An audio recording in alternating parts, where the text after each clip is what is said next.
Let's get peppy. Welcome to PEP 239. That's Planet Extra Podcast. I'm Chancellor Shutdown, a host of Planet America on ABC Australia, and this is an official podcast of the ABC. So say hi to the Ombudsman for me. On PEP, we cover all the stuff that's too nerdy for TV. If you're listening, you can find us on YouTube at the PEP with Chaz and Dr. Dave channel, and you can find highlights there as well. And we're on Facebook at the Chaz from Planet America channel. You also find timestamps and show notes in our blurbs, and if you leave a comment under our current episode video, we're likely to see it. You can also tweet us or blue sky us at PEPCHASDRDAVE. That's at PepChaz Dr. Dave. If you want to chat to some fellow peppers, you can join our Discord server. It's on the screen right now or in the blurb of the podcast. By the way, it's good times for all. You should join the Discord. I enjoy it. What am I up to? I just completely threw myself off then. But if you want to contact me or Lockie the Lucky privately, why not email us? The address is producer@pepthepodcast.com. That address again is producer@pepthepodcast.com.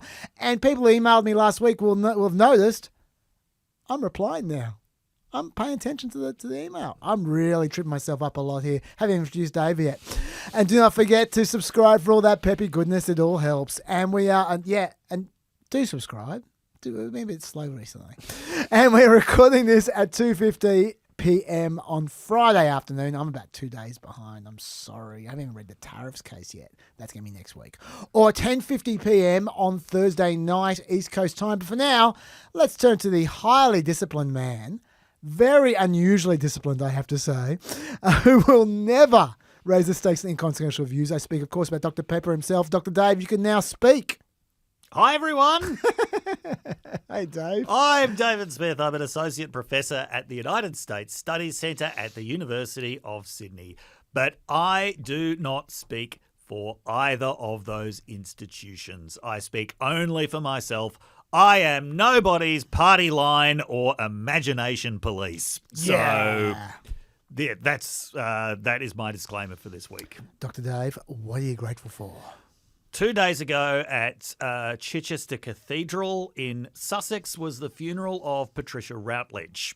Now, that might not be a name that you immediately recognise, but if you are my age, you will probably know her as Hyacinth Bouquet from the British sitcom Keeping Up Appearances. So that aired in the early to mid-90s, and I absolutely loved that show. Really? Oh, absolutely, yes. That was my favourite thing on TV until Frontline came along. Wow. Yes. I never would have picked that. Yeah. It's a good show, but I'm just surprised. And you didn't pick me as a...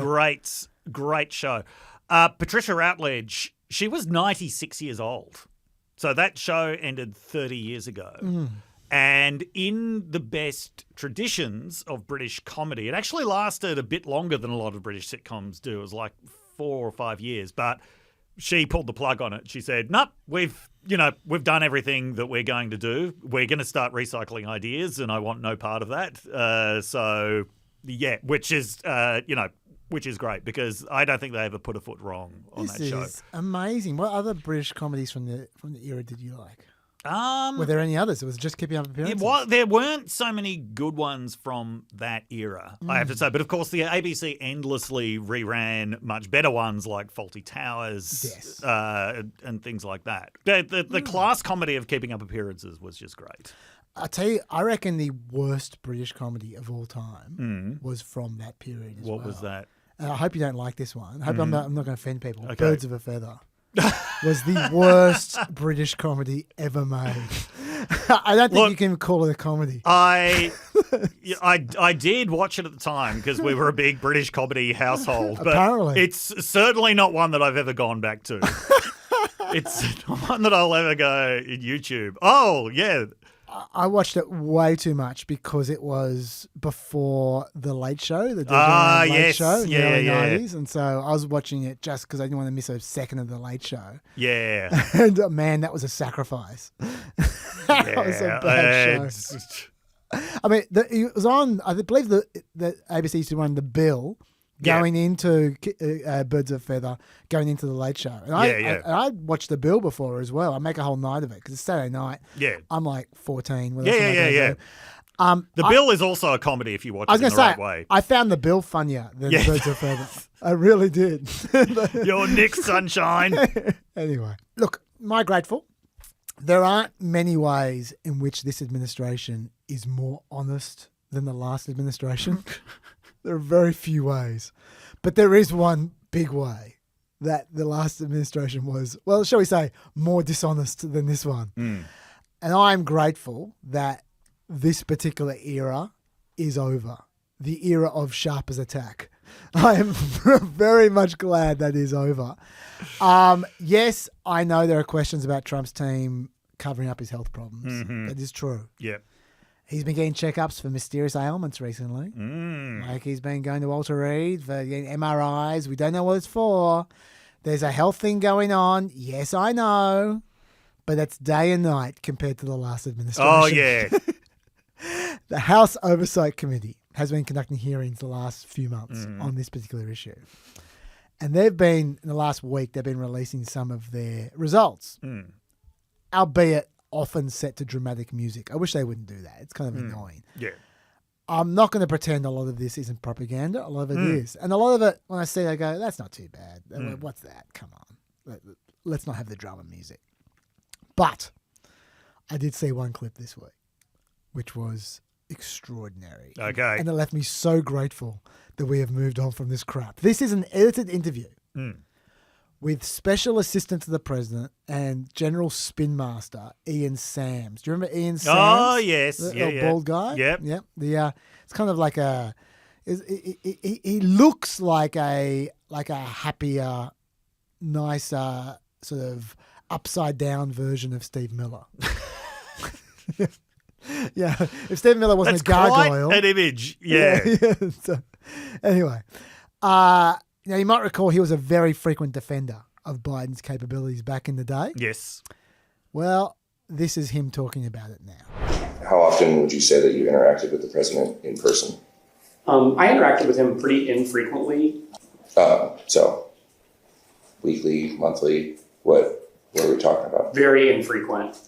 I think I met with the president a handful of times during my tenure in the White House. I want to introduce Exhibit 2 as it's being passed around. It's a Thank you. tweet from Alex Thompson at Axios summarizing, he pulled a couple quotes of an interview you did on MSNBC, and one of the quotes says, "When I deal with him, he is sharp," him being President Biden.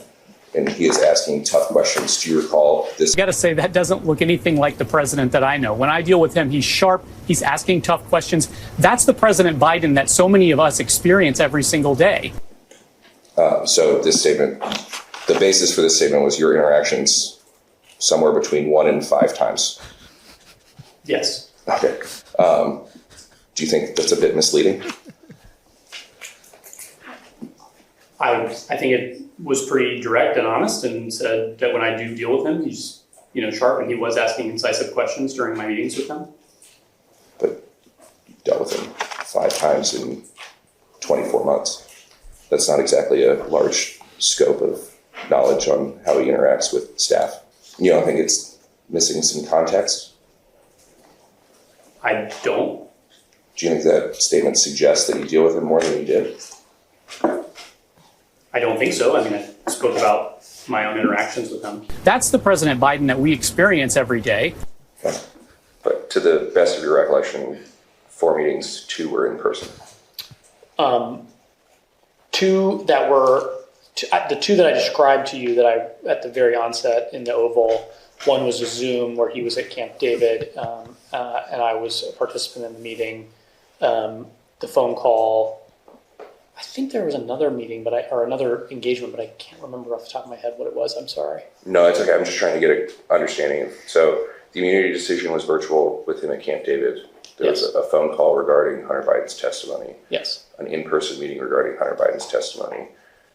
And one other in-person meeting? About Special Counsel Hur's testimony. About Special Counsel. So 2 in-person meetings. Sure, at least that, yes. Okay. We've talked about how it's understandable, Dave, that staffers for Biden would give him the benefit of the doubt. Yes. But going out there, saying how sharp Biden was to interact with every single day, when you seem to have only met the guy in person twice in 2 years. Yeah. I mean, I've met him once. There you go.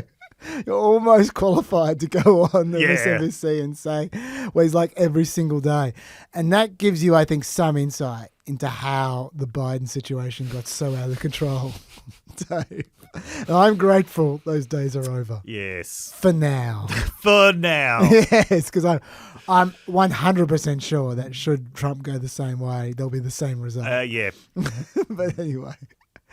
Okay, let's do some...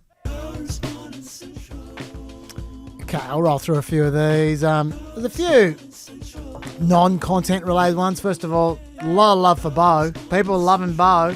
Bo was great. He was good. Look, Bo was just visiting. He wasn't actually like part of the team. he emailed me and asked if he could come by. I said, yeah, sure, why not? But like we got Dylan today. Hey, Dylan, do you want to say hi to the camera? G'day. G'day, Peppers. G'day.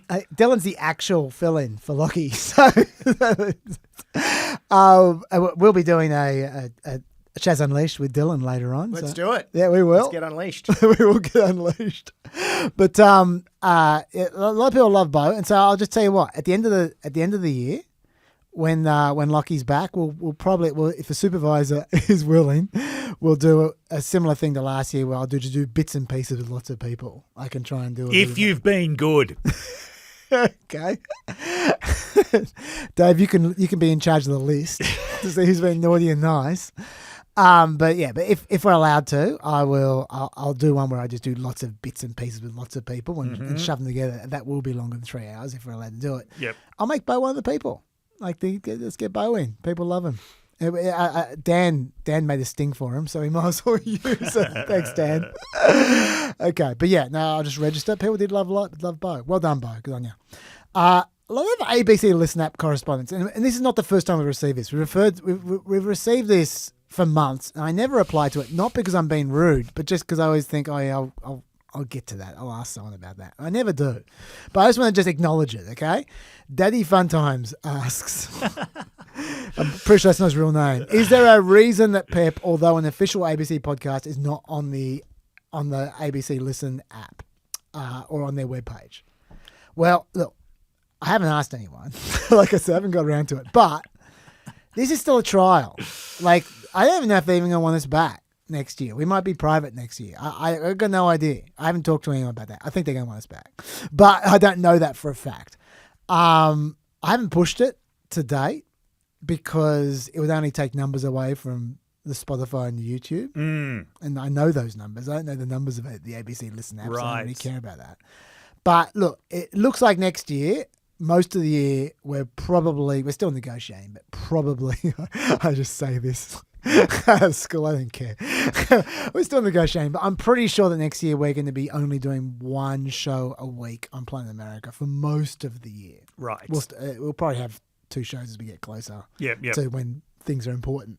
But most of the year, I'd be surprised if we're doing more than one show.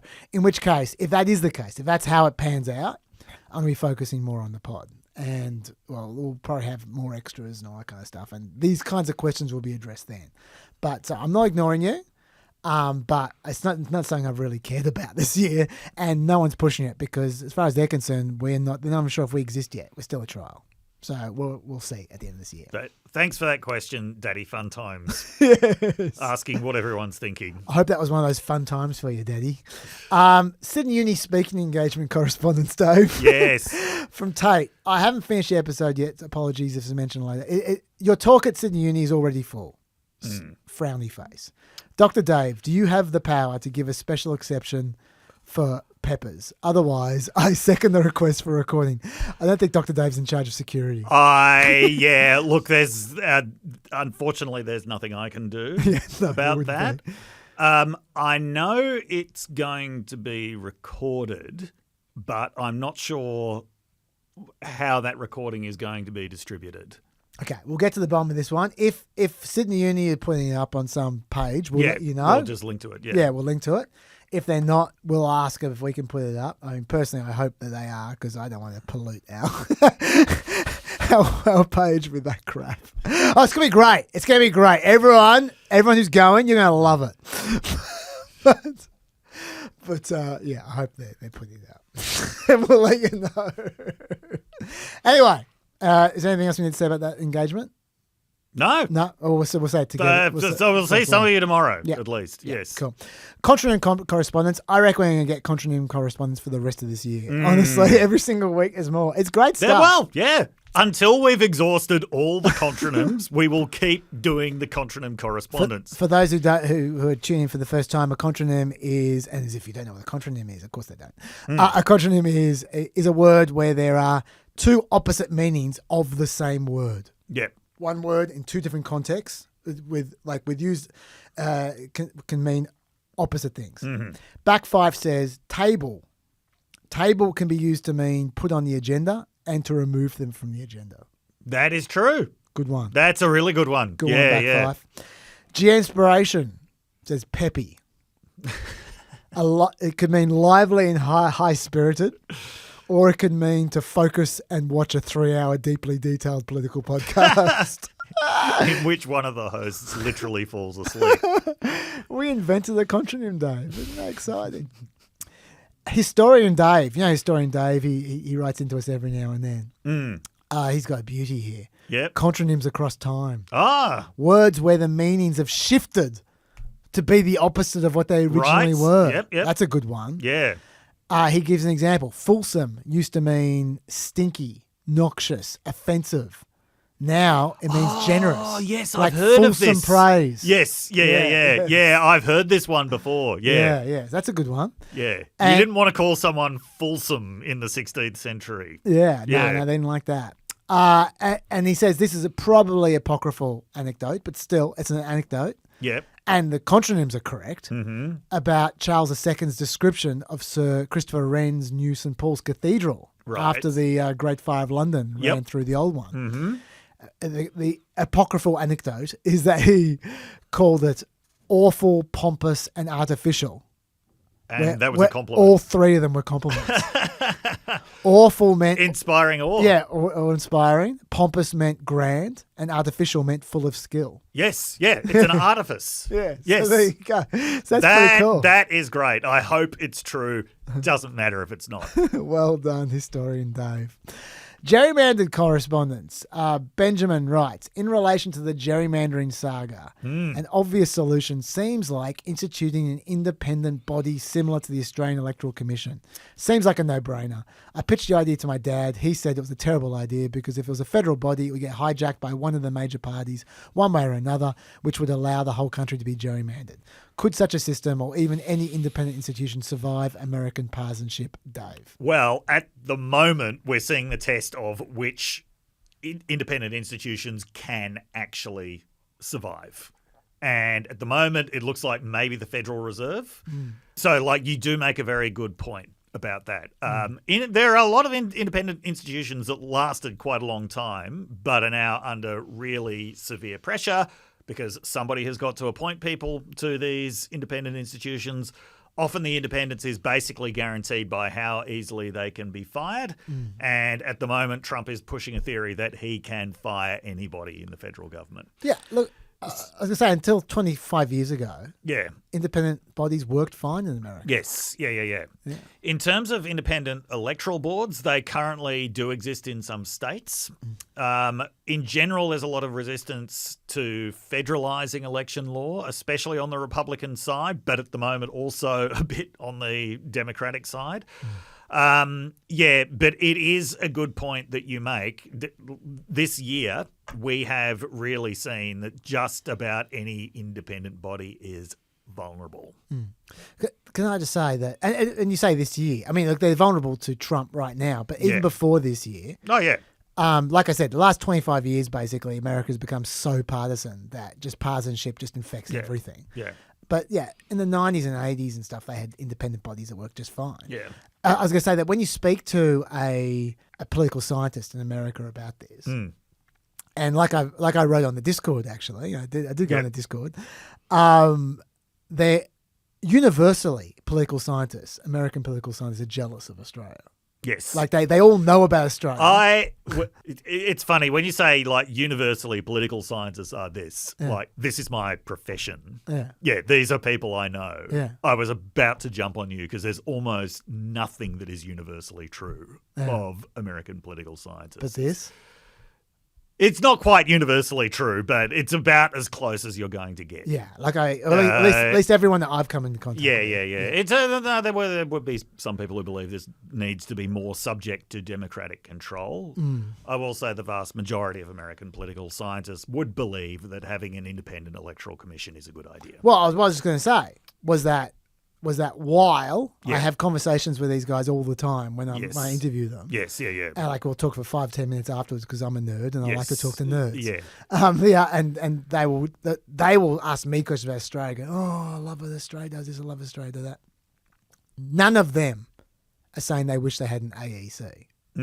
None of them are saying that. Yeah. When you ask them about gerrymandering, they don't go, oh, what we need is an independent commission. What they say is, what we need is proportional representation. Yes. That's what they say. Absolutely. That is the classic political scientist solution for this. So just for those who don't know what I'm talking about, proportional representation is like we have in the Senate in Australia, where if you have 25% of the vote for a certain party, they get 25% of the seats. Yes. Right? Obviously, that's not perfect, but approximately. And what American political scientists say is that's how you solve gerrymandering. Like you can't gerrymander a state; the boundaries are already there. So if you have, say, Texas, and you say Texas has 38 seats, and people vote whoever they want, and then you go, okay, we're going to have 38 representatives come from here. If you get 3% of the vote, you're going to get a seat.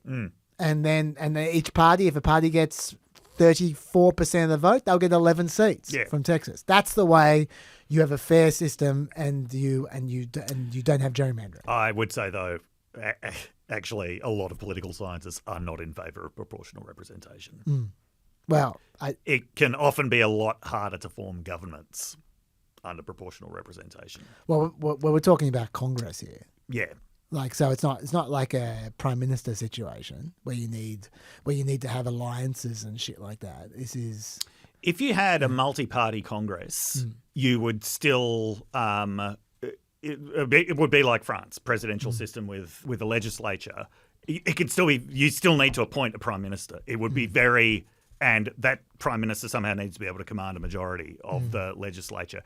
It can often be very difficult in proportional representation systems. So I would say it's not, the idea of proportional representation isn't universally loved. One of the things that people like about the Australian system is that it's a mix of single-member district in the lower house, proportional representation in the upper house. So it's very rare that you get a majority in the Australian upper house. But, yeah, you do get these majorities forming in the lower house. So there is this sort of combination of government forming stability as well as, non-gerrymandered representation. fair enough. Let's move on. Sir Joe correspondence for you, Dave. Yes. From Spandex Ballet. That's good. Yep. Just wanted to flag regarding that Joe Bjelke-Petersen's adamant position not to cede the Torres Strait Islands of Malblag, Ima, Irib, Oga, Okay, this is clearly someone who knows more about this than I do. And I don't know how to pronounce them. Yeah. Along with uninhabited islands to PNG, was also supported by the traditional owners in the Torres Strait, who advocated to remain as a part of Australia. There are a few notable reasons as to why traditional owners would want to remain in Australia rather than join a newly independent PNG. Firstly, nearly half the Torres Strait Islander population had left Torres Strait by the mid-70s. Pulled by employment opportunities in Queensland and Western Australia following the loosening of colonial domination in the years after World War II. Traditional inhabitants would now be confronted with the choice of becoming PNG citizens and losing their economic access or losing the free access to their homelands. In fact, Torres Strait Islanders pushing back against this proposal by the then Whitlam and Fraser governments helped establish Torres Strait Islanders as a distinct cultural group in the eyes of Australia that isn't just broadly Melanesian. What resulted from this was the negotiation of the Torres Strait Treaty, which defines the maritime border between newly independent PNG and Australia, but also provides for freedom of movement for traditional inhabitants on both sides of the Torres Strait to pursue cultural and traditional activities like fishing and ceremony. Fun fact, this is also the 40th anniversary of the treaty's entry into force. Also, Dave, the island of Saibai is at best 4 to 6 kilometres away from PNG, not 50 kilometres. You can actually see PNG from Saibai and could swim to it if you wanted to, albeit you would need to worry about crocodiles. That's just an interesting little bit of Thank you facts. very much for that. I really appreciate that. Look, I'll put my cards on the table. Everything I know about that incident, I got from Hugh Lunn's book about Sir Joe Bjorkler-Peterson, Joe. If the name Hugh Lunn is ringing a bell, that may be because you were traumatized by Over the Top with Jim, either as an HSC text or when it was serialized on Australia All Over in the 90s. Well, and one more. We've got Venezuelan correspondence here. I think I'm going to be doing Venezuela with Dill, but later on. But we'll see. Mikhail says, on the topic of Venezuelan saber rattling, you quoted a 5,000 anti-aircraft missile quote from Maduro, which certainly sounds scary until you check the source and see that they refer to Igla missiles, as in the kind of missiles a guy lugs around and shoots off at a low-flying helicopter. Sounds like the A-Team. Not a credible threat to American air power. No. Apparently, they've acquired a few of the near top-end systems from Russia. Those are definitely in the class of threatening to U.S. Air Force. But what numbers were these systems acquired in? Closer to a handful, I suspect, than 5,000. America has a reported 1,250 F-35s. Israel, when it did its impressive attack, had somewhere less than 200. I think the comparison of Israel to Iran gives too much credit to Venezuela. It's definitely much more likely to be like what Dr. Dave is suggesting, Vietnam. The parallels of Russia supplying advanced SAMs to the potential adversary of America are really striking. And as we all know, Vietnam was not great for Vietnamese citizens or military forces. Even though, as Dave would correctly point out, the US withdrew licking their wounds from Vietnam in the end. The sources on this stuff are generally pretty low quality, no exact numbers, but it's very difficult to imagine Russia providing the necessary limited supplies of these high-end weapons to Venezuela to ward off the US when they need them pretty badly in their own backyard. For this, I struggled to find much credible independent reporting. I looked at a mix of comments from Russian government officials, TMZ, and a one-year-old video from Perron, one of the more credible, detailed YouTubers. Thank you very much, Mikhail. Thank you. That's good info. The last two have been absolutely fantastic information. Really, really appreciate that. That is why I read them out. Thank you very much, folks. I really love it when you guys do that, when you guys do our work for us. And look, I just read this because this is fair enough. It's not really a correction. It's just it allows me to clarify. Aussie Uncle Phil, Chaz, carriers launched the drones you're talking about. How can a giant aircraft carrier destroy little boats, you ask? By using the 100-plus aircraft on board, especially by using the airborne radar aircraft the ship carries. It can also launch both drones, including ubiquitous MQ-9 Reapers that came to the fore in Afghanistan, and helicopters. It's also the core of the fleet that supports the other smaller ships that themselves project power through helicopters. The carrier is a centre of a bubble of hundreds to thousands of nautical miles within which almost nothing exists that the task force isn't aware of, with the exception of submarines, good ones at least. Yes, I know, Aussie Uncle Phil. I wasn't saying that an aircraft carrier on its own is going to take on a little boat. I didn't mean that. I know I probably said it, but I didn't mean that. What I meant was, seems like overkill unless there's another purpose. And I get it would be very useful as the center of this ecosystem, this military ecosystem, but on its own, if you were just trying to take out a few boats, you probably wouldn't send an aircraft carrier.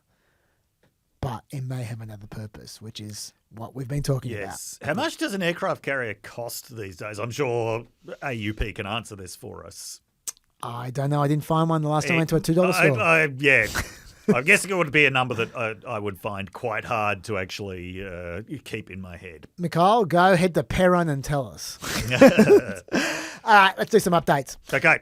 National Guard case update. We talked about the National Guard case last week. Yep. And I told you Supreme Court was hearing an application for emergency relief about whether the National Guard would be allowed to deploy in Chicago and Portland while waiting for their cases to be heard. By the time we recorded last week, the Supreme Court had already weighed in. It turned out I hadn't read it till after we recorded. Two main takeaways, Dave. One, they want more information from the parties. Right. In particular, there's one question they're interested in. It was sent in by an amicus brief from Georgetown Uni Law Center Professor Martin Lederman. That's a friend of the court contribution, kind of like a correspondence to the Supreme Court, if you will. Yeah. And what it said was, one of the three conditions for National Guard deployment has until now been inaccurately defined by everyone. That condition is, quote, unable with the regular forces to execute the laws of the United States. Until now, apparently, people have interpreted regular forces when they say the government needs to be unable with regular forces to execute the laws of the United States. Yeah. If that's the case, they can send in the National Guard. They've been interpreting regular forces to mean the police Right. and civilian law enforcement. yes. But what Marty Lederman says, and apparently he's got quite a lot of evidence. I haven't read the entire brief, but Okay. I've read a bit of it, and I've already seen a lot of it. There's a lot of evidence there. If you look at the time of the legislation when it Yep. came out and the context of the legislation, the phrase regular forces clearly meant regular military forces, Okay. as opposed to the National Guard, which at the time they called irregular military forces. There, quote, Lederman, there can hardly be any question the term regular forces in the 1908 Act referred to the standing professional military forces who are commonly known as regulars. The effect of the That law... is not a contronym. No. The effect of the law was to prescribe the National Guard as the second line of defence, as a supplement to the regular army. Right. So what that means is you tried to use the military with all the legal restrictions that come with using the military. And if it doesn't work, then you can deploy the National Guard. That's what Okay. the statute's meant to say, this guy suggests. And if that's the case, the government hasn't tried to use the military yet. Yes. So there's no way they can deploy the National Guard at this point in time until they've tried to use the military and it hasn't worked. Yes. Do you realise he said the word statue instead of statute? I did not So realise that's what the statue is trying to say. Oh, wow. Are you anticipating correspondence on this one? I'm anticipating Trump's garden of statues. That's an amazing anticipation, Dave. Yeah. Yeah, I look, I tell you what. Anyway, not to derail your very serious point. No. Look, I will say this. Yes. He's got more chance of getting a block of stone with what I just said written on it. That would be the statue of this. Than one of his statues of Elvis Presley. Yeah. Okay. So, number one. That's the number one. Number two, this is not looking good for the government. Right. Why? Few reasons. Firstly, their argument is, in summary, one, Yep. the court isn't even allowed to review this question. The government just tells them what to do and they take it. The court should defer to the government's judgment. That is their opening gambit. That's their opening gambit. For not just for this case. For every case. For everything. Yes, that's right. That's right. Two, if that's not the case, the president validly invoked 12406 because there's a rebellion or a danger of a rebellion against the authority of the government of the United States in and around Chicago. That's two. And if that's not the case, then three, the president validly invoked 12406 because he's unable with the regular forces to execute the laws of the United States. That's their argument. Okay? Right. So this was the third level of argument. Yep. The fact they're asking questions about number three means Yeah. they've already struck down number one and two. That is some good reading of the court tea leaves there. That's right. So that's the first reason it's not looking good for them. Second reason, they've asked for a briefing by November 17, which is still another week and a half away. It was 2.5 weeks when they asked for it. Yep. And they have not allowed the government to deploy the National Guard in the meantime, which means they've dismissed the idea this is an emergency, which is the basis of the government's application. It is, yes. So that's not a good sign as well. Not a good sign. So far, so good for people who want sanity. But let's not get ahead of ourselves because we will learn more week after next. And I will report back to you then with another update. And that, if you're hanging out for it, is also when we're going to look at the tariffs case as well. Yes. Because the arguments have begun on that. Yes. The attempted reading of tea leaves has also begun. Yeah, which I will be doing next week. Yes. Tea leaf reading. So just hang on because we'll know a lot more next week. Yeah, we'll talk about tea leaves next week, and then the week after we'll talk about the actual case. But both of them are very important in terms of looking at whether there are any limits on emergency powers. 100%. And I should also say, assuming this doesn't get up, I need to keep on reminding you, the first thing Trump is going to do is declare insurrection. Yeah. He'll go for the Insurrection Act. Yeah. And that is, I feel, the main game of this. That's going to be the big Supreme Court case next year. Yes. Is it an insurrection or not when Trump has the military crawling out of New York? Yes. Which is so obviously about to happen. Yes. But, that was going to be the big case of 2026. We'll get there one step at a time. One more thing. Spare a thought for the DC National Guard. We don't talk about them anymore. No. They're still at it. They haven't gone home, mate. They're still planting plants. Picking up litter. Picking up trash. They just got their deployment extended. It was Yeah. supposed to end in November.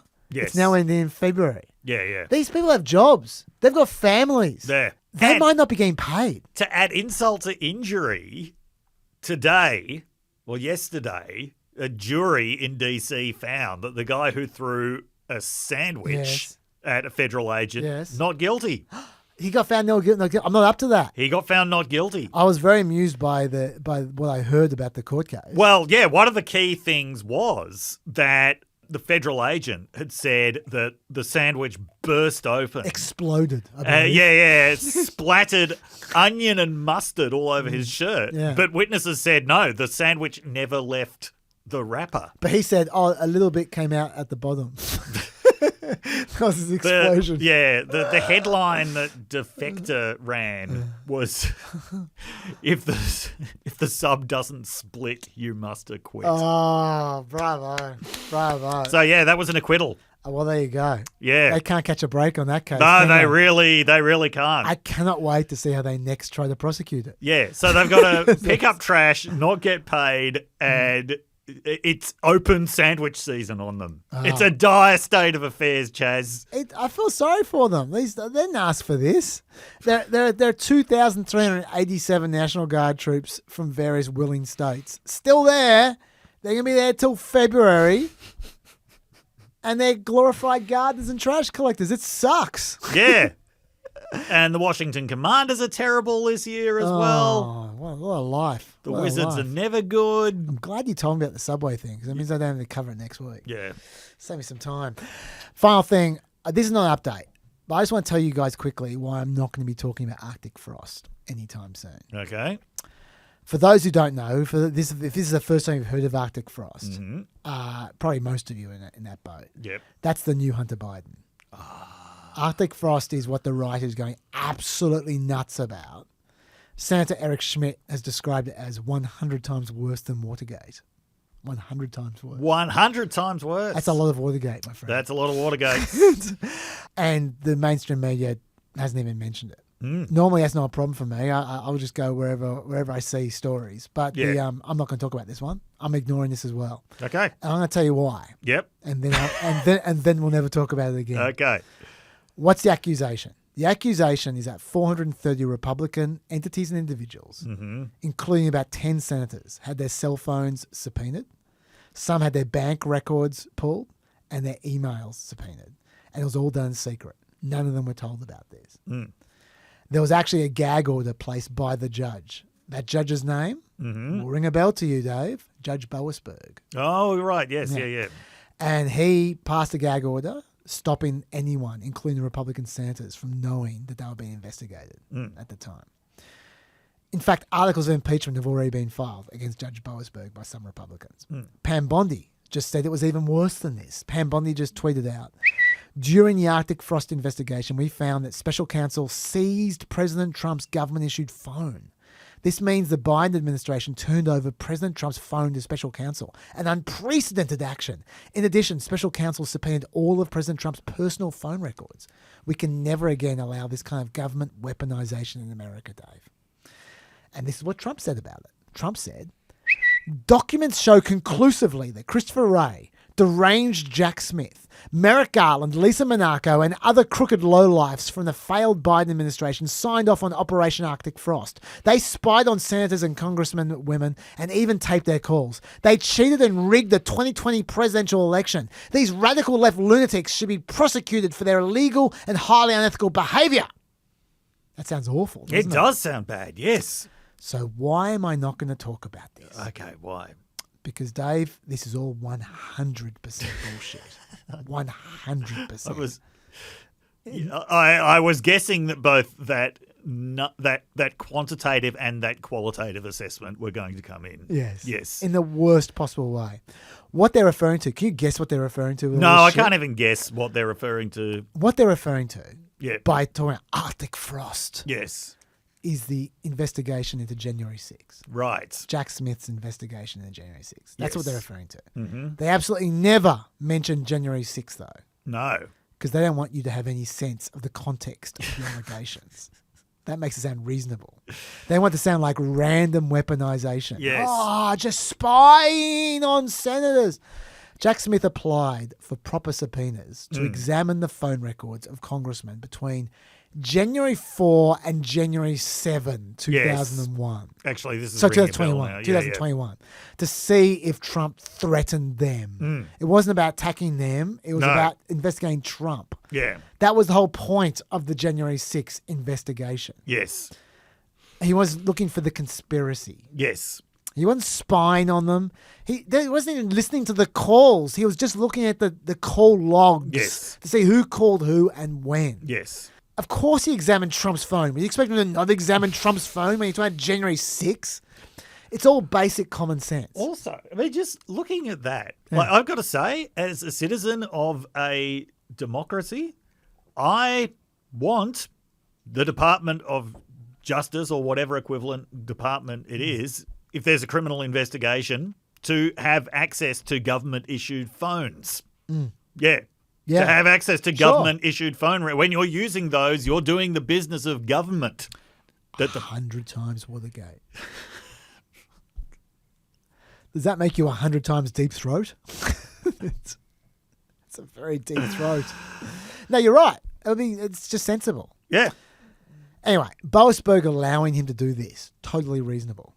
Everything they are saying, they know this. Everything they're saying is completely bad faith. Yeah. You should have contempt for anyone pushing this story. Whoever you see pushing this story, that person has failed the test. They are a liar and they are a scumbag. Okay, I don't want to use talkback style language. Yeah, but this is bad.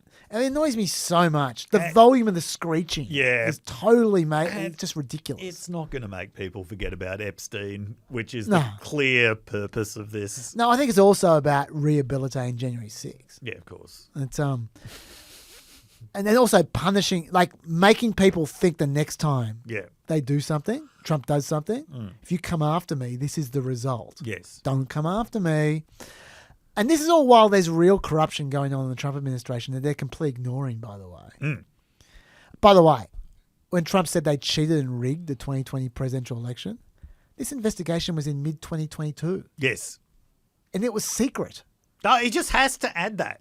He is never letting go of the idea that he will somehow make everybody think that he actually won the 2020 election. Years and years of him promising that the documentary evidence is minutes away from being revealed about how the election was rigged. He's got such problems. He really does. He does. Yep. So this is the last time I'm going to be mentioning Arctic frost. Okay. And by the way, one more thing. I 100% blame John Roberts for this. Trump should be in jail right now for this crap. But because of John Roberts' precious immunity ruling, he's currently trying to criminalize people even investigating him committing obvious crimes. Yes. So I hope Roberts is enjoying when he was this. no longer president. Yeah. Anyway, I did plan to give you an example of the kind of corruption which is not being investigated at the moment, but I've talked enough. Let's go into elections now. Okay. So this was a big week for elections, and it was a big week for the Democratic Party.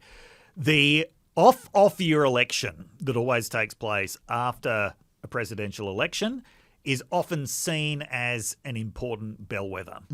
So last time around in 2021, by this point, Biden's popularity had been plummeting for a couple of months, and Republicans won the Virginia gubernatorial race. Glenn Youngkin won that. And they came very close, like surprisingly close to winning in New Jersey. He's like 3 points. Jack Schitterelli.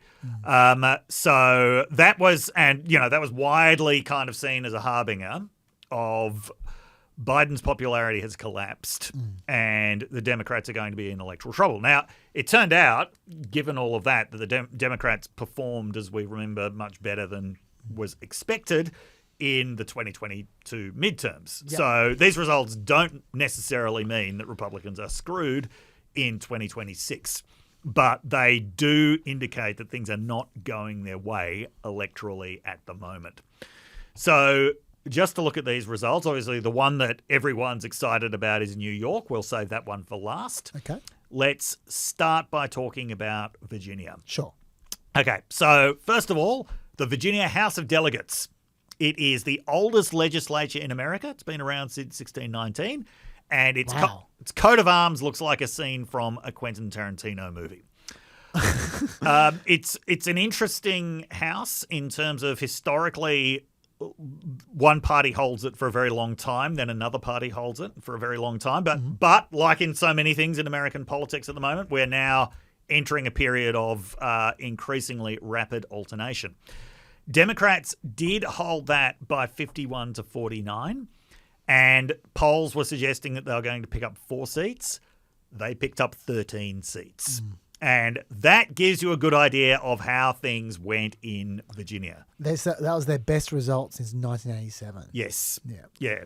Yeah. So Abigail Spanberger, who is a former security figure, she won CIA spook. CIA spook. She won the gubernatorial race handily, I think like 55 to 45. I mean, it was more. Yeah. I think it was 14 points. Oh, wow. Okay. Yeah. So, I mean, it was expected she would win, but she massively outperformed the polls. She is absolutely the kind of Democrat you would expect to win big in Virginia, a national security Democrat. The reason why Virginia has gone blue is because the national security state expanded so much during the Bush administration. It brought thousands and thousands more federal employees, many of them involved in security, into Northern Virginia, where they've been a pretty stable Democratic voting bloc. Okay, so big wins in Virginia for the Democrats, and of course, this also included Jay Jones. Amazing. So he had the closest race, but it still wasn't close. No, 6. In the end, it was 6 points. Yeah. So, you know, despite the scandal, despite the text messages that, you know, at the very best were making highly tasteless jokes about violence, he held on. And look, you know, often you will see races where somebody does get punished even when the rest of their party prospers. Think of Mark Robinson in North Carolina. Yeah. Now, Mark Robinson wasn't advocating violence. No. He was just heading over to nude Africa and telling people about his preferences. He was making love, not war. Yeah. No violence. I mean, it might have made you violently ill if you'd read it, but he got clobbered in that election, where Republicans otherwise picked up.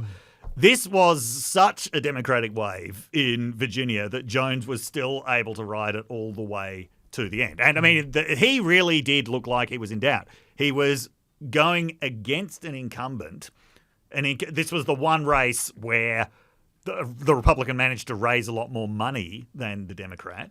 You know what the fundraising disparity was in the Virginia House of Delegates? It was 5-1.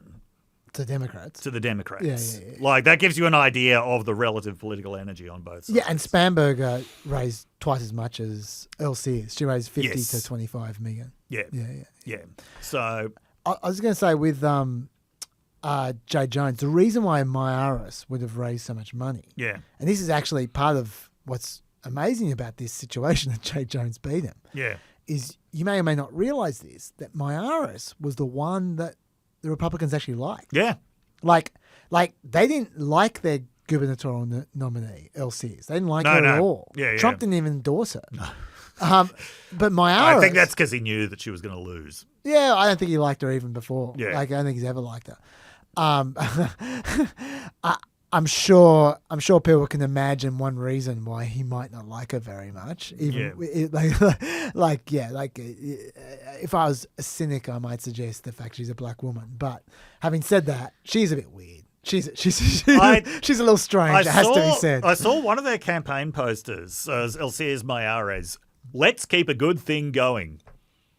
Can you think of any American electoral race in the last 10 years where that would have been a successful slogan? Yes. Let's keep a good thing going. Everyone loves the status quo. But just to finish off on Mayaris, I was going to say that regardless of his lame slogans, he is the one that they want to be governor. Yeah. They were expecting him. They were expecting what Republicans were expecting was Spanberger to win now, Yes. and Mayaris to be Attorney General, Yep. and then to run for governor in 2030. Yes. Oh, so 2029. Yeah. And to win that. That's what they were expecting. That's what they wanted. So this has not just destroyed their current generation of politicians, but their next generation of politicians. Jay Jones, of all people, destroyed the next generation of Republican Virginia candidates. It was a bad day to be a Republican in Virginia. To paraphrase Kristi Noem's book, which contained a chapter called A Bad Day to be a Goat, about her killing a goat.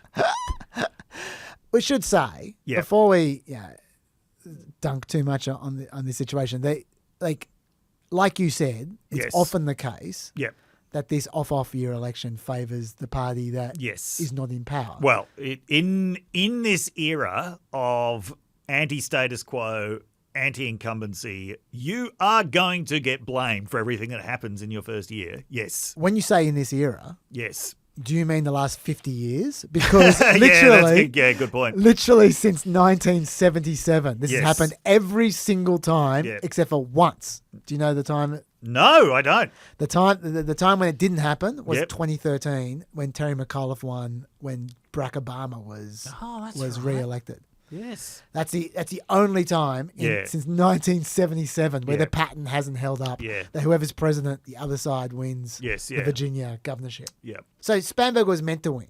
Yeah. The Democrats were meant to do well. But Jay Jones was not meant to win. Yeah. And the legislature was not meant to do that Not by They've that overperformed. margin. Yeah, they have massively overperformed. Yeah. The other massive overperformance was in New Jersey. Now, Chaz pointed out to me on election day, and I'd kind of forgotten about this because I always thought it was a pipe dream. Republicans thought they could win New Jersey. They were sure they were going to win New Jersey. Yeah. I read the Republican news. I'm telling you none of them were saying, "Oh, we're definitely going to win." But the way they were talking, it did require a bit of an optimistic read of the polls, I have to say. I didn't see a single poll that had Schiaparelli ahead. No, but there were a lot of polls where he was only 1 point behind or 2 points behind, and he was coming in fast. Like it didn't take much imagination to see his potential. See, I thought that Schiaparelli was going to lose because this is his third time. Yes. And I thought that in the year where Trump has just become president and you tend to get these off year swings, I thought this was not going to be his year. Turned out I was right. Yeah, you were right. How you were right. She won by like 13, 14 points. 13, I think it was 13 and a half points. Yeah. But let me point out though, for those who say, "Oh, of course she was going to win this New Jersey." Trump only lost New Jersey by 6. Yeah. No, my reasoning wasn't because it's New Jersey. Yeah, okay. My reasoning was because it's one of these off-year elections. But also, it's the direct New Jersey history situation is a direct opposite of Virginia. History says the Republicans should have won because there was no party keeps the New Jersey governorship for long. They tend to swap, right? And literally, this is just a guess. I think I might have already told you this, so you probably know it. But do you know the last time one party held the governorship for 3 consecutive governorships? No. When? Take a guess. 1690. Actually, close if you just move the numbers around. 1961. Wow. 1961 was the last time. The Democrats were not necessarily supposed to win this one. But they did. They did. Quite comfortably. Yeah. So and in interesting ways too. We haven't talked about the politicians yet. I imagine we'll probably talk about the politicians when we talk about Mamdani because they all go together. So I might just leave that for now. But you keep on talking. But what do you want to say about New Jersey other than that? Look, there is not that much else to say about New Jersey other than, as you pointed out, even though New Jersey's been consistently blue at the national level, it's not a deep blue state. No. In fact, it's one of the states that Trump has had dreams of winning. There are parts of New Jersey that are pretty Republican. New Jersey was ground central for the Latino wave for Trump in 2024 as well. Yes, yeah. And they have come right back. Yes. In fact, not only did Cheryl win 68% of the Latino vote this time, Yep. she won 61% of the male Latino vote. Wow. So, and the male Latinos really went for Trump last time in New Jersey. So, I mean, I'm guessing that a large part of what is going on there is Trump got elected on the promise to bring prices down. Yeah. He hasn't brought them down. His policies are transparently making things worse. Yep. And now he's claiming that there's no inflation. Not even Biden tried to claim there was no inflation. Yes. Yes. Yeah, you're right. Yeah, this doesn't work. Well, it's like we said during the election many times, and we'll keep on saying it, every time you talk to not every time, but a lot of the times when I talk to experts about Hispanic vote, they go, it's an economic vote. Hispanics vote more for the economy than any other group. Yeah. And, we'll talk about the economy in a second. Yes. Keep going. Okay, well, that's all I've got to say about New Jersey. Okay. So now let's move a little way north to New York. Okay. Okay, so Zoran Mamdani won by 10 points. Yep. He got an absolute majority. Yep. Just over 50%, which means that it wouldn't have mattered if Curtis Sliwa was not in the race, if he'd taken his red beret off somewhere else. Mamdani won a majority, and this was in the highest turnout race in New York since the 1960s. I saw an amazing statistic, which may or may not be true. When I say that, because they're saying that they're not 100% sure on this, so we're still getting the data. Yes, yeah. It is possible, not confirmed. Yep. It is possible that the share of voters aged 18 to 29 who turned out to vote in the New York election was greater than the 2024 presidential election. Wow. If that turns out to be the case, that is amazing. Yes. A mayoral election. Yeah. That more young people turn out to vote, not necessarily for Mamdani, but turn out to vote than the presidential election. That would be pretty incredible. That, by the way, was not Bill Ackman's interpretation of what was going on. I bet. Just before the election. He said record high turnout, 60% of it of people over the age of 45. He predicted Cuomo would win. Oh, did he? Yes. He's always got great judgment, Bill. Yeah. Now, that result is basically exactly what the polls were saying about what was going to happen. So they just 5% went from Sliwa to Cuomo at the end, which is what always happens when there's a pointless third party. They always lose 5% at the end. That's right. Okay, so let's talk about Mamdani and how he did it. Let's. One of my colleagues at the US Studies Center, Aaron Nyergis, he said that Mamdani had one of the best mixes of style and substance that he has ever seen. Okay, this guy is an American. This guy's from New York. And to talk about the substance of it, I think it is just really worth pointing out Mamdani was running around a set of very solid policy proposals. Now, by solid, I don't necessarily mean that they're absolutely going to work or even that they're absolutely going to happen, because he's going to have to negotiate with all kinds of authorities. What I'm talking about is these were real policies. Oh, clear. They were clear. Yeah. They were even costed. I mean, there's always a bit of controversy around the costings, but there weren't huge discrepancies that you were looking at. Like, it was very clear how these policies would work, what laws would be required to change it, what revenue would need to be, raised. Yep. These were solid proposals in an era of empty promises. Yeah, that's true. This wasn't, we're going to set some target for the number of children that we want in daycare. This wasn't, we're going to set some target for how much we want, crime to be reduced. These were very solid policy proposals. They weren't, we're going to be great again. No. No. And, the overwhelming message behind all of this was about affordability. when you have a look at the Mamdani trajectory, I mean, if you've been following this race since the primary, then the result wouldn't have been surprising at all. But it would have been very surprising if you had been following Mamdani at the start of the year, which I can't say that I was. I wasn't. He wasn't on my my radar at all.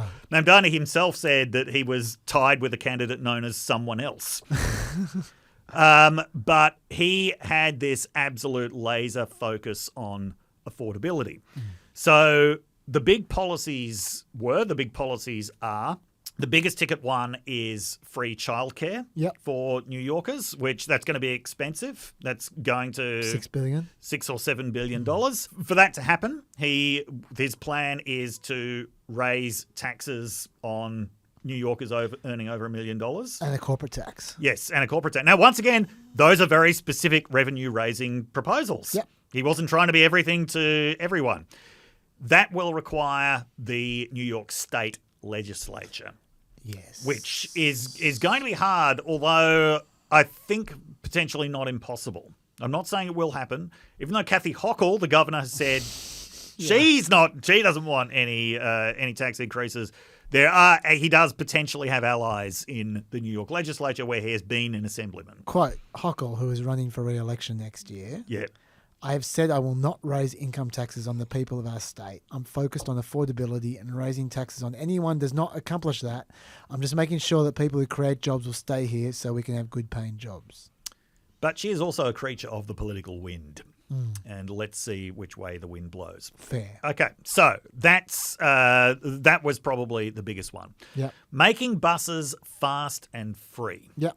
The reasoning here is that if you get rid of fares on buses, that will actually make them significantly faster because of the fact that people can just get on them. So there's been some modelling that suggests that will make buses 11% faster.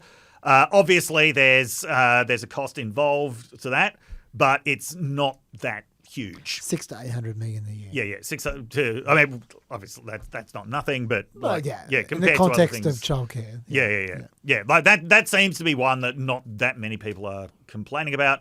That will, though, once again, Mamdani can't do that unilaterally. That will require the Metropolitan Transport Authority. Yeah. So that will require a bit of a negotiation. Rent freezes on rent stabilised apartments. You can do that. He can do that. Yeah. That's a very popular one. That's also hardly unprecedented. Bill de Blasio did that during COVID. So I would expect to see that. Important to note, that is not like blanket rent frozen across New York. That is on particular types of apartments to which particular rules apply. There's actually been a criticism of this, which is it won't help people who are in affordable housing because that actually doesn't apply to them. But I'm sure Mamdani is going to try to, figure something out for that as well. Probably the most ambitious and most difficult one is creating a Department of Community Safety. So this would be one that would actually require him to change the structure of the city government. And I think he's going to face a lot of resistance around that. So the idea here is that, defund the police is seen as a completely toxic slogan, but there is an idea which is potentially a lot more palatable that basically the police should be focusing on solving crimes and preventing crimes, and that the problem is police are expected to do far too much in things where they don't have adequate training, in things that just make their job a bad job to do, things that they are not the best equipped to do. So the idea is redirect some resources to other specialists who can help with things like mental health crises. Right. Okay, so this is a very big one in New York. It's a big one in a lot of places. So police are just not well equipped to deal with mental health crises. They shouldn't be expected to deal with that. This is what the Department of Community Safety would be dealing with. But as I say, I think that one is going to face a lot of resistance, and that would require really significant changes to the structure of New York's government. Another one of his policies he can definitely do is increase the minimum wage. Yes. Yeah.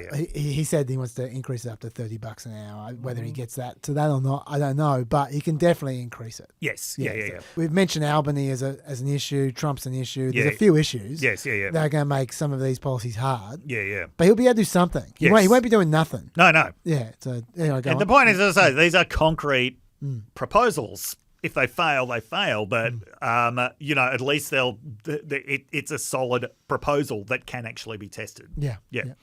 And I think that was very appealing to people. Yeah. These did not smack of empty promises. This was an actual program.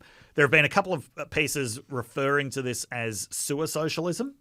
Okay, which that might sound like an insult, but it's not. That in American cities, that was a particular tradition of governance, saying that the way that you bring socialism to the people is by looking after the city's amenities and infrastructure and making sure that everybody has a decent life because the government is providing these things for people. Sure. Yeah. So he's in the sewer socialist tradition. I probably wouldn't have called it that, but yeah, conceptually, yeah, sure. Sounds Yes. Okay. So let's get to the. Yep. good. I was just going to say, you talked about the substance. You didn't talk about the style. Well, I was just about to say. Okay. Let's get to the style. Because I've been like I wasn't following this super close. Yeah. Because to be honest, I was just getting a little bit annoyed at everyone constantly talking about the New York mayor's Yes. race. But it was hard to avoid in the last few weeks. It was. And he's just a very good campaigner. He is a very good Like, campaigner. I was really, really impressed. I've been watching lots of his stuff, Yeah. like of him out there. And he's quick on his feet. He's just normal. He is. He has normal conversations. He does. Which is astonishing because he still manages to work in all the points he wants to work in. Yeah. At the same time as just being normal. Yes. And when you look at the comments on YouTube videos involving him, that's what they all say. They all go, "This guy's normal." Like, when was the last time you saw a normal politician? He's so likable. He's so nice. Like, He built his campaign around enjoying food. Yeah, absolutely. And Think about how awkward it usually is when you see a politician performatively eating, especially if it's JD Vance. yeah, that's a good call. Yeah. Him, it was completely natural. I actually brought an example for you of what I'm talking about. Yep. This is him doing classic example of painful campaigning. When a reporter wants to do something fun, it's always awful. Yes. The interviewer. In this case, they were doing lightning round. Give me a one word or one sentence response. Yep. And I thought this is going to be painful. And he was just so good at it, but on message, but also just so quick thinking and so likable. I just want to show you a bit of it. Here, have a look at this. Lightning round is in a word or a sentence, but it's your mic. If you go longer, you go longer. Okay, You're a here we candidate. go. In a word or a sentence, I am a democratic socialist because I believe in the dignity of all people. I'm the Democratic nominee for New York because I beat Andrew Cuomo by 13 points. a reason conservatives are welcome in your Democratic Party is They also have to pay rent. something Democrats are right about. That we have to take on authoritarian administration in Washington, D.C. Something Democrats have gotten wrong. We need to bring back working people as the focus of our party. All right, New York, shouldn't be hard for you. My bodega order is Egg and cheese on a roll with jalapenos. bagels or bialys. Bagels. Sure. Come on. How would you? I mean, Come on, dude. My favorite subway line is, For nostalgia, the 9 train. okay. And right now, The N train. okay. Hashtag never. R train, hashtag rarely. You can call yourself a real New Yorker when You know what a bodega is. your favorite cannabis shop? Just ask. I would have to frequent them more often to have a favorite. Okay, there we go. And a couple big picture ones. Okay. The biggest challenge facing America is, A belief that politics could be more than this. and facing New York, That we could actually have a city that New Yorkers could afford. the biggest challenge facing the Republican Party, That their agenda is one that is deeply unpopular with Americans. and the Democratic Party. That we are missing an affirmative message in a moment when New Yorkers are crying out for it. Final two. If I lose, it's because I didn't come on this show earlier. See, I just thought that was so impressive. Yes. Like yeah. there wasn't a single stumble. No. He was clearly thinking about what he was saying before he said it. Yes. He snuck in his political messages that he wanted to but also personality as well. Yes. It's the kind of thing that you could spend weeks trying to teach someone to do and them not being able to do it. Yeah. He just does it so effortlessly. He is a definite natural. There's a lot of uncoachable elements about Mamdani. So he repeated his campaign slogan, which is "A city you can afford." Yeah. Very, very powerful slogan. So to get to some of the more sort of stylistic aspects, as it was pointed out, when was the last time you saw a campaign whose colour scheme was not red, white and blue? Yeah. Yeah, it was actually an exciting colour scheme. Yeah. Yeah, not that hard. It's funny, now that he's done it, it's like he's invented time travel, but it's actually, actually not that hard. Obviously, he had a very good social media presence, had a very good social media team, but the way that he pulled himself out of, tied with someone else to an actual position of being able to compete was by getting physical volunteers. And he did that by doing things like hosting scavenger hunts and soccer tournaments, stuff that was easy to write off as just gimmicks at the time. But in a crowded field, that got people out. That was the basis of his volunteer army. And there was an article in Politico, I think it was, that pointed out his campaign didn't sell merchandise. They gave merchandise away as rewards for putting in a certain amount of time or performing certain campaign tasks. So for his campaign, the key wasn't people donating money. The key was people donating time. Yeah. And that is a very important part of campaigning. The most successful politicians that we can think of the 21st century, whether it's Barack Obama or Donald Trump, these are people who were able to get physical bodies out, in the streets and to campaign events and knocking on people's doors. Mamdani recognised that. Yep. Now, Mamdani had to contend with an absolutely vile campaign from Andrew Cuomo, backed by people like Bill Ackman, which obviously Mamdani beat Cuomo by 13 points in the primary. So Cuomo decided that his only way to the mayor's house was through the sewers. Yeah. Yeah. This was a different type of sewer socialism, of sewer politics. Yes. Yeah. So this was just blatantly racist. Like Cuomo refused to pronounce his name properly. What was he calling him? He was calling him Mamdani. Oh, okay. Yeah. As if to say, like, no American should have to pronounce this guy's name like how it's actually pronounced. Yeah. I'm just going to call it whatever I want. Yeah. Refuse to pronounce it correctly. It's a 3-syllable name. Yeah. It's very phonetic. Yeah. It's not that hard. Cuomo certainly didn't put up any resistance when either interviewers or political allies were basically claiming that Mamdani would have celebrated 9/11. I found that so strange. Yeah, yeah.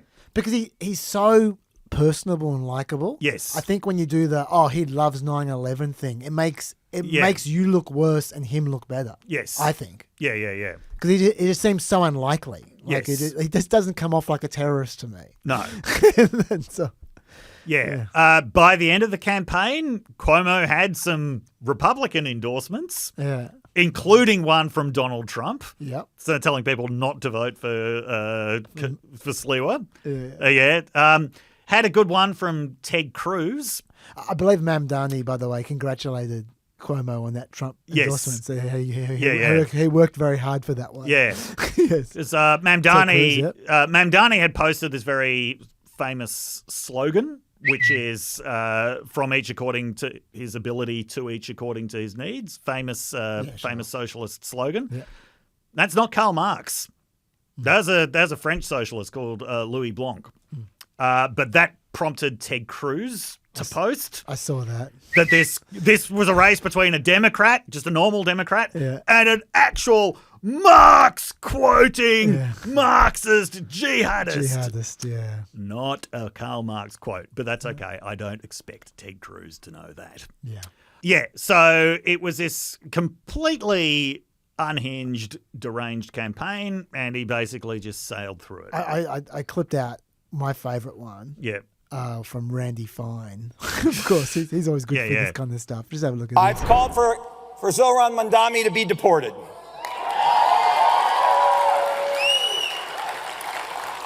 The only thing I want to see him running for is his gate at JFK on the deportation flight to Uganda. So, I don't think that is helping them. No. At all. No, it is not. So before we get to the broader politics of this, so, okay, on the deportation thing. So this was a chorus that started up as soon as Mamdani got the nomination. As with so many of these things, the charge was led by Andy Ogles. Yes. And you kept saying this line, he lied on his naturalization paperwork. Like, he was 7 years old when he came to the United States.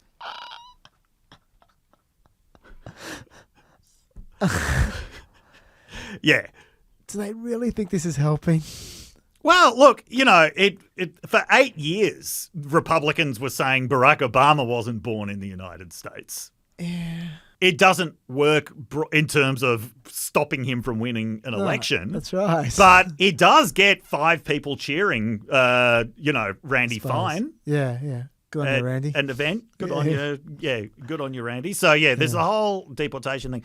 I saw an interview with Steve Bannon about Mamdani in Politico, and he was saying, look, you know, a lot of Republicans are celebrating Mamdani winning because they think he's going to be an albatross on the Democratic Party. They're wrong. Yeah. He's a populist. Bannon says he's not a real populist, he's a neo-Marxist, but he's tapping into the populist energy. And Bannon also thinks that he should be deported for lying on his naturalization paperwork. But anyway, Bannon is ringing the alarm here, and this is worth talking about. Like, there has been all of this discourse ever since he won the primary that this will be great for Republicans. You know, they're going to be able to paint Democrats as out of touch leftist lunatics.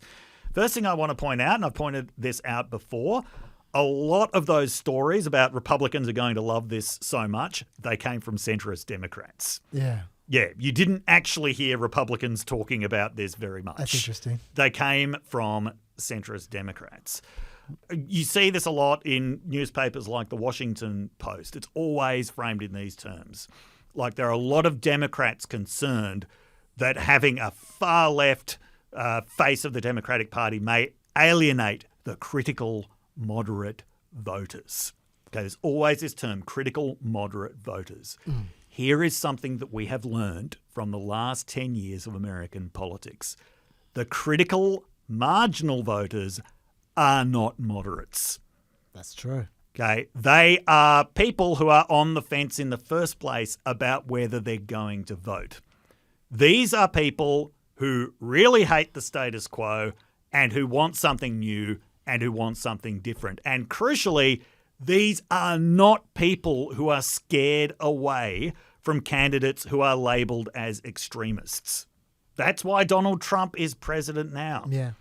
Okay, the labels extremist, moderate, most people are not actually thinking about politics in this sort of spatial spectrum way.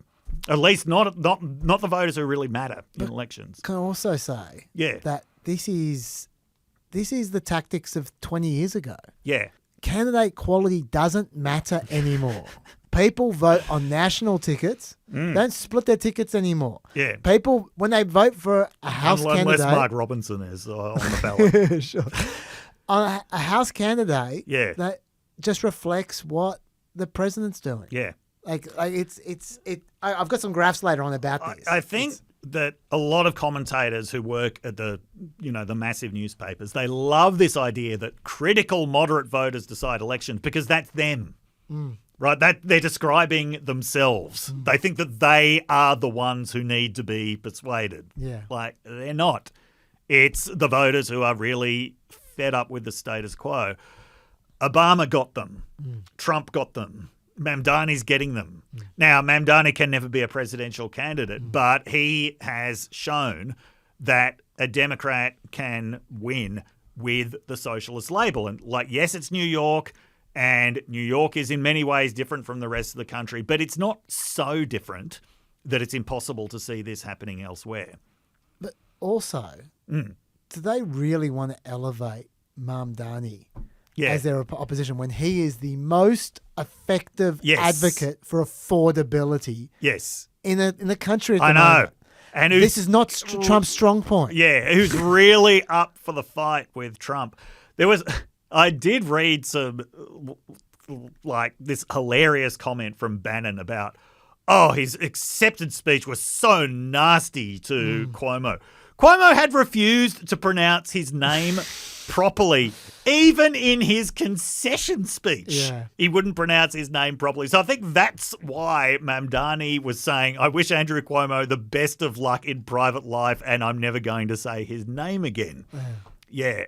So, I think you're right. I don't think that elevating Mamdani is a smart tactic for them. And I also think if they're concerned if they think the socialism thing is an opportunity, then they should give him an opportunity to be socialist. But that's not what's going to happen. No.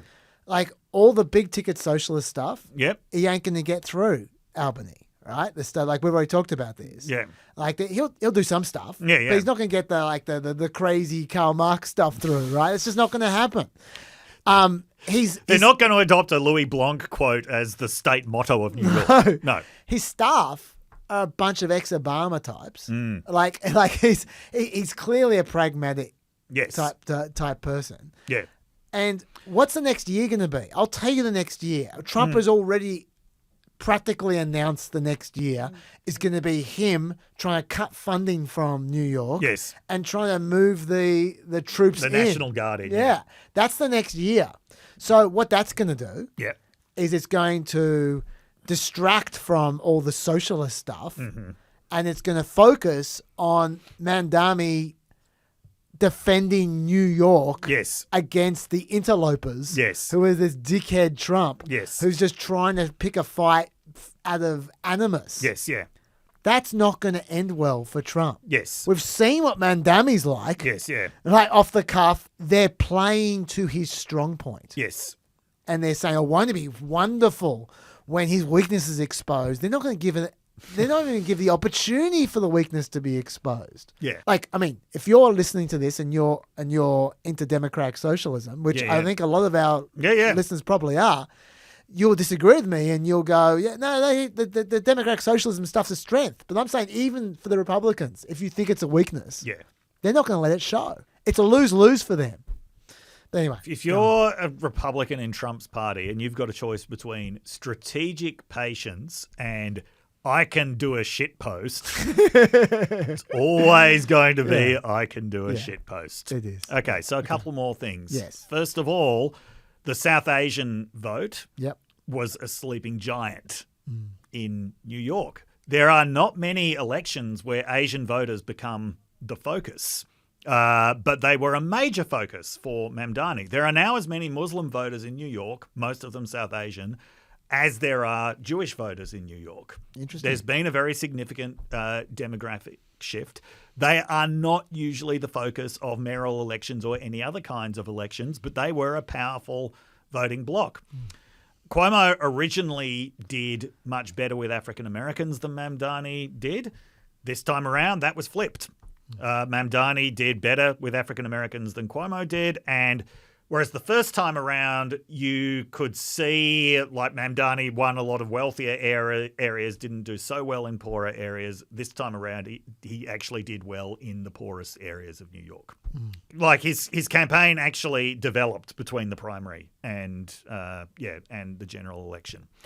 But in terms of sort of the overall meaning of this, first of all, there was not the massive cultural shift with the 2024 election that people have interpreted. Oh, yeah. This was one of the most ridiculous overinterpretations of the 2024 election. The vibe shift, all the young people are going to the right now, especially the young men. It was a massive over-inference from what in the end was a 3-point national voting shift, which is mostly accounted for by the fact that the cost of living crisis was so bad. Okay, these elections are the proof of a lack of a decisive cultural shift. Now, there certainly was a cultural shift to the right on the right. And we might talk about that a little bit later on because that is genuinely disturbing. Like, yes, there was that, but this wasn't some kind of nationwide Trumpification of the country. Okay.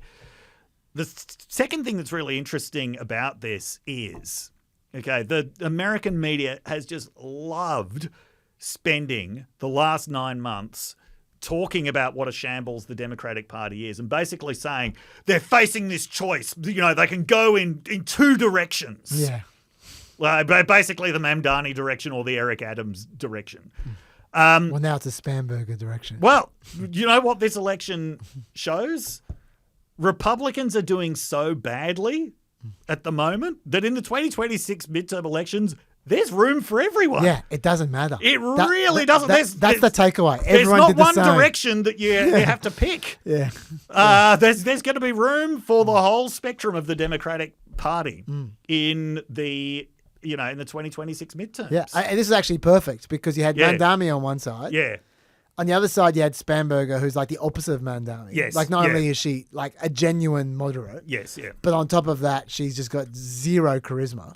Like, she's literally the opposite of Mamdani. And like, in fact, the thing that she's best known for is snipping at socialism in the Democrats. Back in 2020, I got a few quotes from her here. If we're classifying Tuesday, that's a 2020. Oh, yeah, that's right. This is her. The conference call. Yeah, on the conference call. God, As a success from a congressional standpoint, we'll get fucking torn apart in 2022. That's the reality. She said there was 2 reasons they lost members who we shouldn't have lost. One, the number one concern and things that people brought to me in my district was that I barely re-won was defunding the police. And I've heard from colleagues who have said, it's the language of the streets. We should respect that. We're in Congress. We're professionals. We're supposed to talk about things in the way we mean what we're talking about. If we don't mean we should defund the police, we shouldn't fucking say we should defund the police. 2, we want to talk about funding social services and ensuring good engagement in community policing. Let's talk about what we're for. And we need to not ever use the word socialist or socialism ever again. Because while people think it doesn't matter, it does matter. And we lost good members because of it. So that's 2020. A year later, Biden's passed the COVID bill. Yes. Right? And and there's no inflation at this point in time. Everyone's like, yeah, this is great, fantastic. Spamberger's not happy. She says, nobody elected him to be the Franklin Delano Roosevelt of this moment. They elected him to be normal and stop the chaos. Right? And, so that's her in 2021. How dare he do something that people actually want him to do? This is her on Mamdani now. So I'm gonna get it right, even if Cuomo can't. This is her on Mamdani now. As a candidate to be the governor of Virginia, I don't want to be disrespectful. Like, I don't care that much about what happens in the city of New York. Why is it that everybody keeps thinking somebody running in a city, admittedly an enormous city, that is the deciding race? When she's asked what she made of Mamdani declaring that he'd already won the battle over the soul of the Democratic Party, she said, maybe he should be a Democrat then. About his big promises, she said, people do want us to be aspirational and dream big. They also don't want us to lie to them. When you have a party that makes promise after promise and then say, we passed it in the House, it's not our fault. Vulnerable people believe you. Maybe he's going to get Albany on board with totally financing public transportation. A lot of people believe him. Note, by the way, Mamdani did not bite back. No. She was pissing on him. Yes. And this is what he said about having moderates in the Democrats. Absolutely. I think this has to be a party that actually allows Americans to see themselves in it and not just be a mirror image of just a few people who are engaged in politics. To me, what binds all of us together is who we are fighting to serve, and that is working people. He's a good politician. He is a good politician. Yeah, my point is she's the opposite. She's not a good politician. Yeah, yeah. Right? And it's the and she's snipping and she's self-righteous and all the rest of it. And she still won by And 13 points. Exactly. Yes. And with Jay Jones in tow, right? Yeah. Mikey Sherrill is a completely different kind of politician, the Yes. New Jersey governor. Yeah, yeah. She's an even worse politician. I'm not sure if you've watched her speak. Just pure cliches. She's really like she's I say this way. She's got no fluency whatsoever. Yep. She doesn't sound authentic. She's but at the same time, she's not really. People are calling her a moderate because it's just easy, but she's not. If you look at her policies, Yeah. she wants to freeze utility rates. Right. She wants to. That's a bit Yeah. to a socialist. Yeah, she wants to raise taxes on the rich. You Yep. know, like so she's kind of in between the two of them. Yes. But they all end up getting the same result. Yeah. So I think you're right. It just doesn't matter. And if you look at the exit polls, it's really interesting. Both Sherrill and Spanberger, they won. Like Spanberger won 58% of men. They basically did the same thing. 48% of men, sorry. Yep. 65% of women. Yes. Yep. 47% of white people. 67% of Latinos. Yep. 93% of black voters. That is just your classic Democratic winning coalition. Yeah. So you don't win men overall, you don't win white voters overall, but you don't lose them by that much. That's right. And then you rack up the overwhelming majorities with African Americans. Exactly. Winning the Democratic coalitions back again, but not really losing the other ones. Yes. That's what they did. 70% of 18 to 29s, same thing again. 58% of 18 to 29 men, they're back. Yep. 59% of independents, classic number. 50% of military families was interesting. 20%, this is the one, this is a stat I liked, 20% of those unfavourable to the Democratic Party. Wow. And here's the key. It wasn't just riding off Trump anger. 62% of those dissatisfied with the direction of the country, but not angry. They won 92% of those who are angry. Yeah. But 62% among dissatisfied but not angry. You know what that says to me? That says independence. Yes. That's what that says to me. Yep. So what that's telling you, I think, is that the actual candidate doesn't matter so much as the context in which they're in. Yes. And yeah, like I said, New Jersey, the same thing. Let's leave the other races for a second. Actually, let me just note, with other races, it wasn't just blue states either, because there were votes in other places. Yes, there were, yeah. In Georgia, Democrats won 2 special elections for public service commissioner, 63-37, both of them. Yeah, yeah. First state-level officers won in Georgia since 2006. Pennsylvania, they retained 3 Democratic-affiliated judges in a landslide, high 60s. Yep. Mississippi, there were 2 court-ordered special elections for the Senate, 1 for the House. Democrats won all of them. Yeah. In Mississippi. After 13 years, the Republicans don't have a supermajority in the Mississippi Senate. Wow. In Maine, they voted down a voter ID proposition 63-37 in Maine, which has a lot of conservatives in it. It does. It's also a state that is just not very big on the idea of ID. Apparently. For all kinds of reasons. Yep. Okay, so to move on to my overall takeaways. Yes. My first point is look at Trump, because it was telling. This is Trump's response. His first response was, Trump wasn't on the ballot and Shutdown were the 2 reasons that Republicans lost elections tonight, according to the pollsters. And he backed that up the next day. I think if you read the pollsters, the shutdown was a big factor, negative for the Republicans, and that was a big factor. And they say that I wasn't on the ballot was the biggest factor. But I don't know about that, but I was honored that they said that. No one said that. Of course, he won't be on the ballot in the midterms either. No. So I don't know what he's playing at there. It's just his ego, I guess. Until yesterday, Republicans were saying they were winning the shutdown. Now all of a sudden, it's the shutdown's fault. Yeah. Of course, it's true that Trump did leave Earl Sears to twist in the wind, like I said before. But he did back Chattarelli hard. He did. Didn't make any difference. Always dreamed of New Jersey. The results are identical. Yep. His support is irrelevant, just like the candidates were irrelevant. Yes. Also revealing his next tweet, pass voter reform, voter ID, no mail-in ballots, save our Supreme Court from packing, no 2-state edition, etc. Terminate the filibuster. So his immediate reaction was terminate the filibuster so we can change voting rules, bring in voter ID legislation, and get rid of mail-in ballots. He clearly thinks Republicans need help. Yes. He can read the writing on the wall. He can. So that was interesting. And I love that what he's pointing to is they'll pack the court.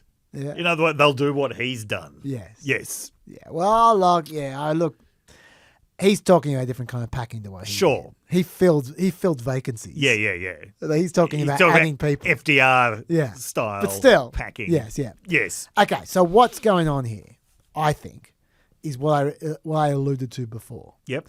Political scientists have been saying this for ages. In the last few years, candidates don't mean as much as they used to. My old mate, Lee Drutman, my favourite political scientist, has got a heap of graphs on this. Look at this graph, Dave. This is House vote margin versus presidential vote margin for each house, for each district in 2024. Yep.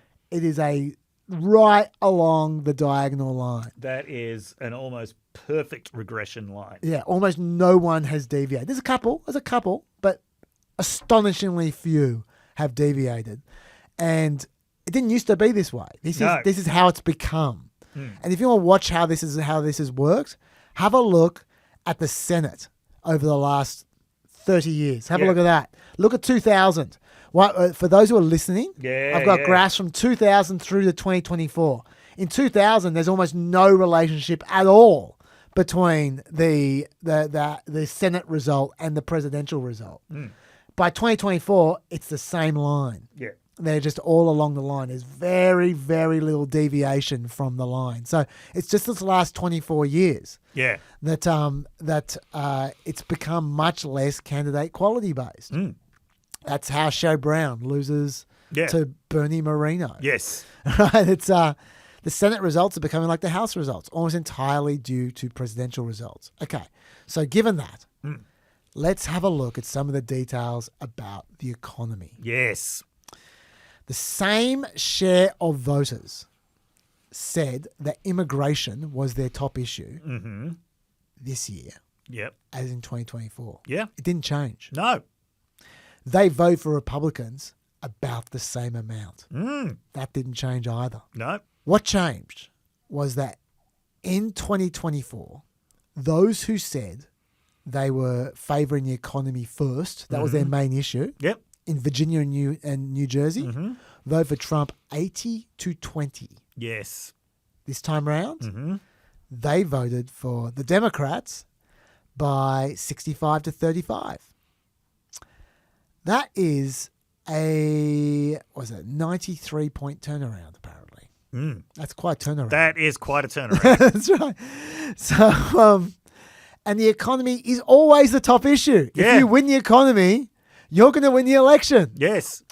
This is the ball game right there for 2026. And it's a nightmare for Trump. And it wasn't, by the way, because of low turnout, because people go, the Democrats win low turnout elections. Yes, they do. The average turnout in New Jersey and Virginia was close to 80% of 2024 turnout. So that's more than the usual midterms. Way more than the usual midterms. Yes. This is a huge turnout election. Yes. And the swing was still 7 to 8 points to Democrats. Yeah. In fact, some counties, Henrico and Virginia, cast more votes than they did in 2024. Yeah. And they went for the Democrats. They did. So that is telling me that 2026-28 economy is the whole ball game. It is. And we've kind of been well, I haven't been. I've been going on about this. But a lot of people have been sleeping on this, I think. It may be the whole ball game, but it's not the whole ballroom. Oh, that's good. Well done. That should be a campaign slogan. It should. It should. Let me just tell you what I'm talking about here. I think I might have shown you this graph before. The Economist tracking poll has been showing Trump falling lower and lower. And I've got to say, a couple of weeks ago, I talked about how stable Trump's personal polling has been. Yeah. There has actually been a marked I mean, this is showing a fairly steady drop, but in a lot of polls, there's been a marked drop in the last couple of weeks. There has been. Absolutely Like has. that stability now is the bottom is dropping out. Yeah, Nate Silver's average is about 40 flat now. Yes. They're definitely on the way down. That's 39.57, by the way, if you're looking. Yep. If you're listening, which is a net approval of minus 18. Yeah. Decidedly worse than his first term. Let's look at economic approval, shall we? Let's compare that to his first term. What you see there, for those who are listening, is minus 22 for his economic approval compared to evens at this stage of his first term. Yeah. And it is shooting downwards. Yes. At a rapid rate. That to me is that's what we're talking about. Yep. That graph right there. And it doesn't end there. According to The Economist and YouGov Tracker, 53% now say the economy is getting worse, which is still 10 points short of the high in pessimism during Joe Biden's term in 2022. Yeah.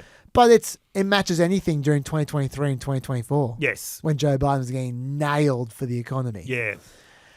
According to NBC, Trump and his administration have fallen short of their expectations on inflation and the cost of living, 66% to 30%. Falling short. And I mean, that 30%, that's just the MAGA baseline number. Yeah. It's hard to go below that. Looking out for the middle class, they've fallen short 65% to 33%. The economy generally, they've fallen short 63% to 34%. Interestingly, in that same poll, they said they preferred Republicans to Democrats, 38 to 37, on dealing with the economy. Yeah. But Republicans used to be miles ahead. A lot further ahead. And that is degrading fast. Gallup, similar kind of thing. I'm just going to just roll through, and every poll is saying this at the moment. Gallup, looking ahead for the next few years, which political party do you think will do a better job of keeping the country prosperous? The Republican Party or the Democratic Party? It's now, for the first time since 2010, apart from one tiny moment, it's the Democrats up 47 to 43. Apart from that, the Republicans have been ahead for 15 years. Wow. And that spike was the 2012 election. The last big spike, The tiny moment when they came up for air was the 2020 election. Oh, COVID, yes, COVID, where they came up for 1 point. Yeah. But now they're up by 4 points, 47 to 43. And by the way, look where they just came back from. Yes. Have a look last year. Like, it's just insane where they've came back from. For those who are listening rather than seeing, in 2023, Republicans are 14 points up. Yeah. And now they're 4 points down. Yes. In looking ahead for the next few years, which political party do you think will do a better job of keeping the country prosperous? That's the economy again. Yes. Their economic reputation is gone, Dave. So this all plays into the results this week. It does. Those demographic results, by the way, as well, that we talked about before, they're being replicated everywhere, not just in New Jersey and Virginia. This is YouGov's tracking of under 30s approval for Trump. It's cratering. It's minus 45% net approval now. Yeah. And flying down. How about this low rating amongst independents here? Washington Post saw his disapproval reach 59% last week. That's his worst number since January 2021. Do you remember January 2021, Dave? Vaguely.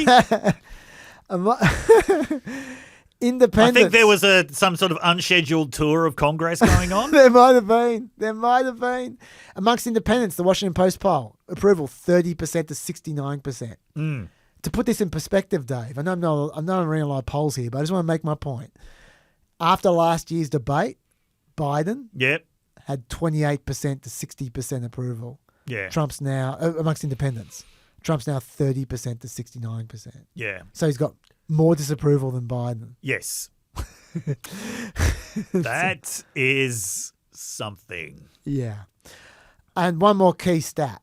Yep. Enthusiasm to vote next year. We've talked about this before. This is a key stat, enthusiasm.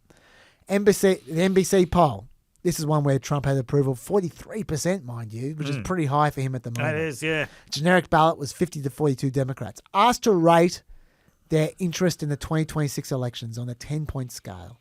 66% of voters responded 9 or 10. Very enthusiastic, right? Democrats, 74% did. Republicans, 67% did. That's 7-point enthusiasm edge. That's about the same as the 9-point enthusiasm edge that Democrats enjoyed in the 2018 midterms. Yes. In the CNN poll, 67% of Democrat leaners said they're extremely motivated to vote next year. 46% of Republican leaners said that. Mm-hmm. And that is despite in the very same poll, only 65% of Democrat leaners had a favourable view of Democrats. Yep. Whereas 80% of Republican leaners had a favourable view of Republicans. Democrats still wanted to vote for the Democrats more. Yeah. Why? Because 93% of Democrats with an unfavourable view of their party still vote Democrat. 79% of Democrats said they want to vote to send a message about Trump to 48% of Republicans who said the same. This is what we've been saying all along. Yes. Harry Enton is going to pull up poll after poll about, Democrats are so unpopular. It doesn't matter. It really doesn't. What matters is who they're going to vote for. Yes. And who they're going to vote for is judged by the economy. Yes. And Trump is losing the economy badly, Dave. I talked for a long time there. What do you want to say? Okay. So a couple more things about the broader meaning of this. One of Trump's responses was he posted some phenomenal number of times, like 30 times in 4 hours. Yeah. Some of these were book plugs for friends of his. Okay. But then he started posting AI videos of himself speaking posts that he had posted the day before. This is very, very strange stuff for the President of the United States to be posting, even by his standards. And we know it was AI because people asked Grok, and Grok said that this is definitely AI.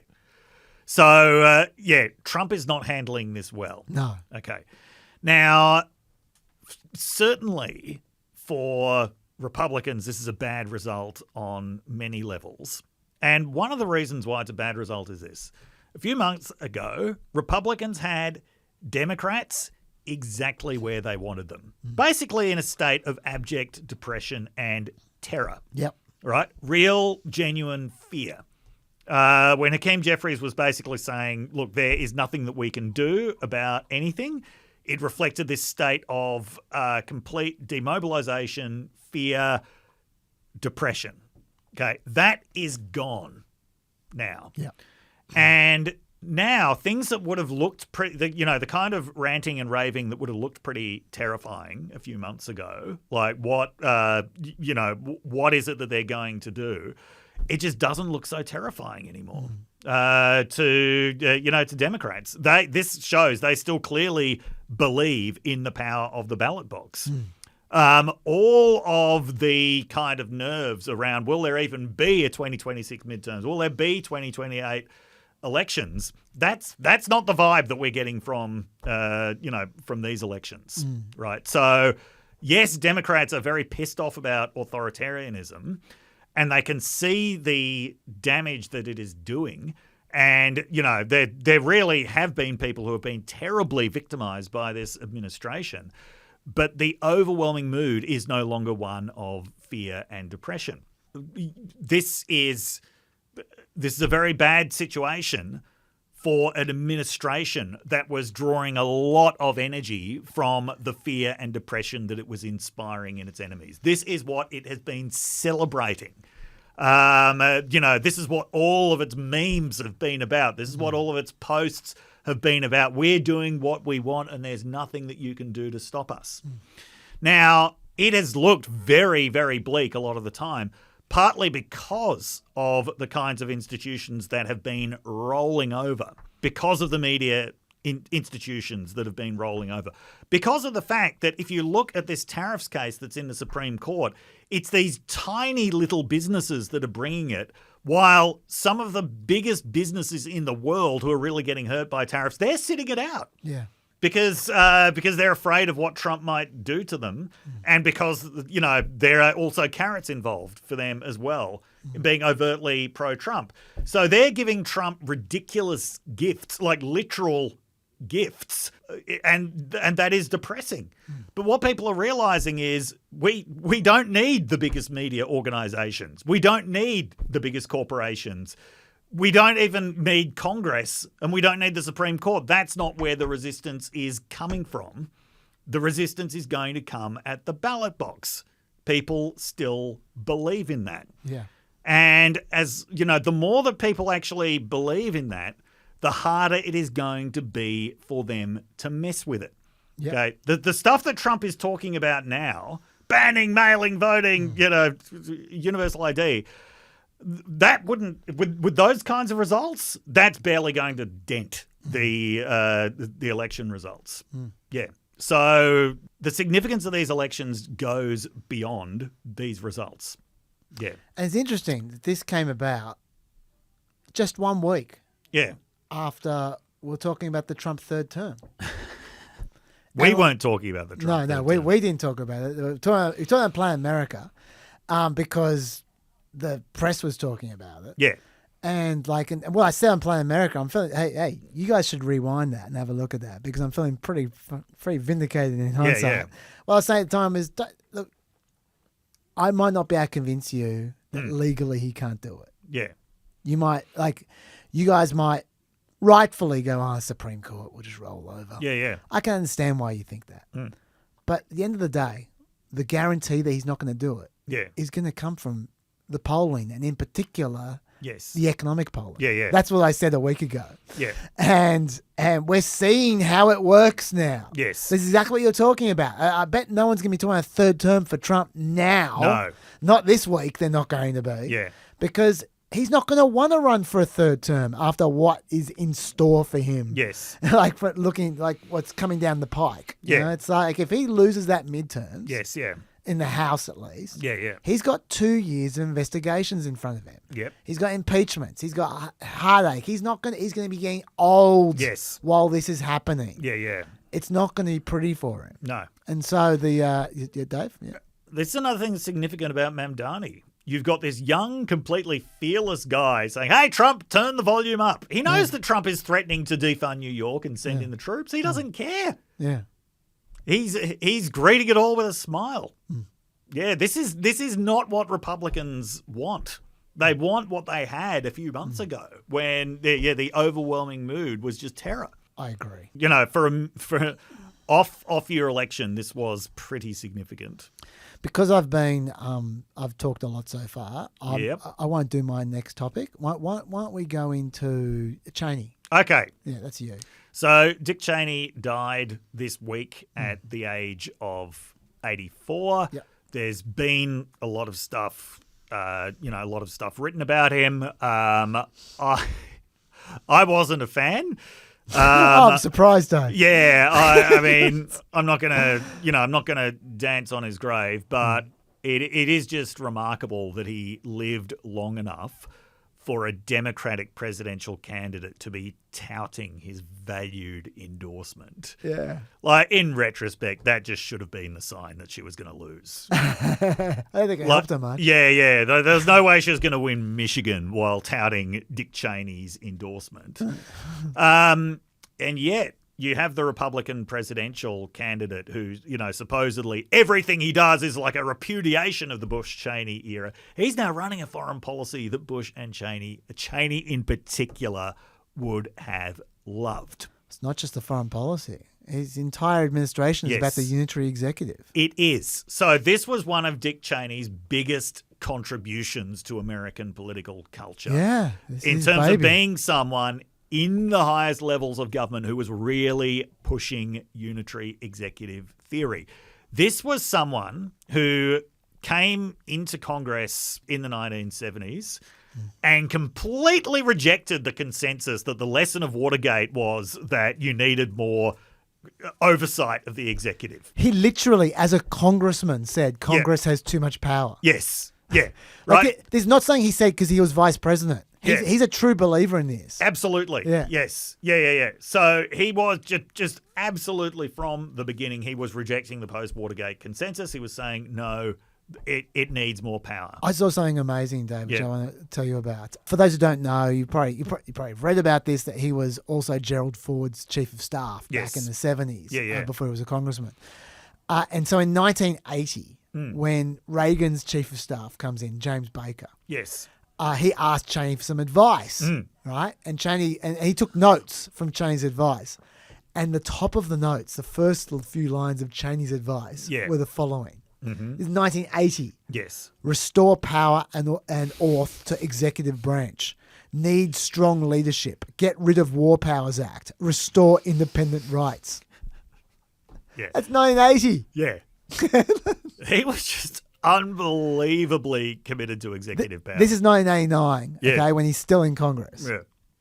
Is a quote from him. When Congress steps beyond its capacities, it takes traits that can be helpful to collective deliberation and turns them into a harmful blend of vacillation, credit claiming, blame avoidance, and indecision. The presidency, in contrast, was designed as a one-person office to ensure it would be ready for action, capable of decision, activity, secrecy, and dispatch. That's when he's in Congress. He's saying that. Yeah. And all the MAGAites now who are claiming that this is, that Trump is a complete repudiation of Dick Cheney, that's a far more eloquent expression of what they believe in than what any of them have ever been able to express. Yes. So, 1989, Dick Cheney becomes Secretary of Defense. Yes. Call back to last week. You know which military operation he oversees? The invasion of Panama. There you go. Yeah, overthrowing Manuel Noriega. He's Secretary of Defense during the first Gulf War, during the Persian Gulf War. Yes. Today, I was flipping through James Mann's book, Rise of the Vulcans, from 2004, which is about George W. Bush's war cabinet, many of whom were in George H.W. Bush's cabinet. So Cheney was there. I'd completely forgotten about this. He and Wolfowitz and an academic named Henry Rowan, they actually hatched their own harebrained alternative war plan for the Gulf War, completely against what George H.W. Bush and his generals were planning. Cheney secretively put his own team together to formulate this plan called Operation Scorpion, which Henry Rowan had come up with, which was based on the way that the British military in 1941 suppressed an uprising in Iraq by sending troops across the desert from Jordan. And Henry Rowan's like, yeah, this can totally work now. And Cheney's like, great, okay, let's put a team together. Don't tell Colin Powell about this. Because Powell was a general at the time. Anyway, that ended up going nowhere because I think too many people realised it was demented. But anyway, so that's how Cheney acted.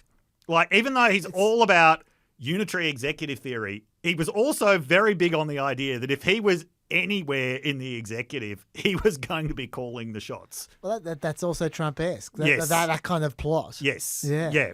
So, okay, one of the things he is known for as vice president is obviously he was seen as one of the most effective lobbyists for the Iraq War. Yeah. He is credited with having completely corrupted the relationship between the White House and intelligence. He was the one who was claiming that there was clear intelligence of weapons of mass destruction in 2002, weeks before the intelligence agencies had even begun their review of the evidence. He got them Yes. to basically cherry pick for him. Yes. And to report directly to him. Absolutely. Yeah. And this is another one of his major contributions. As vice president, he basically built his own parallel administration in the White House. And that's why he has been correctly referred to as the most powerful vice president in recent history. Like, at least going back to Johnson. He actually built his own parallel administration. Some people referred to him as the real president. That largely reflected the fact that a lot of people didn't have a high opinion of George W. Bush and thought that he just wouldn't be capable of this stuff on his own. But nobody disputes that he was an incredibly powerful vice president. And every vice presidency has been in his shadow since then. So Barack Obama did not want a even though he had Joe Biden, who was vastly more experienced than he was, he didn't want Joe Biden having the kind of power that Dick Cheney had. Joe Biden had a very traditional vice presidential role in many ways. He was against White House consensus a lot of the time, including on Afghanistan. He wanted withdrawal from Afghanistan in 2009. Instead, they ended up with the Afghanistan surge. The lesson that Biden took from that is, if I ever become president, nobody is getting in my way on foreign policy issues. And that's how we get the Kamala Harris vice presidency, one of the least consequential vice presidencies in history, until the point where she had to take over the candidacy from Biden because he clearly wasn't physically up to the job anymore. Mike Pence these days, he's not quite at difficult trivia question level yet, but what he is best known for is January 6th tourists chanting "Hang Mike Pence" on the way to their unscheduled tour of Congress. Yes. Yeah. I've got to say, probably... Nah, I'm not going to say J.D. Vance has any actual power, but he's got a lot more prominence than any other vice presidential figure has had. He is actually one of the faces of the administration, and Trump seems to be reluctantly suggesting that he's the future of MAGA-ism. Now, as I say, I don't think he's got any real power. An actual powerful figure wouldn't be going around constantly guest hosting Charlie Kirk's podcast. An actual powerful figure wouldn't feel the need to defend every right-wing figure who lobs racist insults at his wife. Yeah. But he's definitely out there. He's the point man for the administration. But he is no Dick Cheney. No. I don't think any vice president is ever going to be allowed to have that kind of power again. It was a power that it wasn't just allowed to him. He took it. Yeah. He believed he was the guardian of the powerful executive. And he's got real achievements, of his own, by himself, because of that. For instance, the torture regime. That was 100% Dick Cheney. That was absolutely him. That was just him. George Bush was not pushing for that. Yeah. That was just Dick Cheney. Yes. He personally saw it through, and he never regretted it. By the way, he actually suggested, even though he hated Trump, yes, he suggested Trump should bring back torture in his first term. Yeah. That's how much he loves torture. And he just never regretted it. After Obama authorized the assassination of people via drones. Yeah. Cheney put out a statement saying it was a pretty good program. That's the way he thinks. Yeah. The Iraq War. Yes, he was an advocate for the Iraq War. Yes, he was campaigning, but he wasn't the only one. There were a lot of people. There were a lot of But there are things that were just him, torture. Yeah. The security state was just him. Yeah. That was his thing. Yes. And look, we should be fair here. There hasn't been a recurrence of 9/11, which, no, it sounds like I'm joking, but he would say that's my legacy.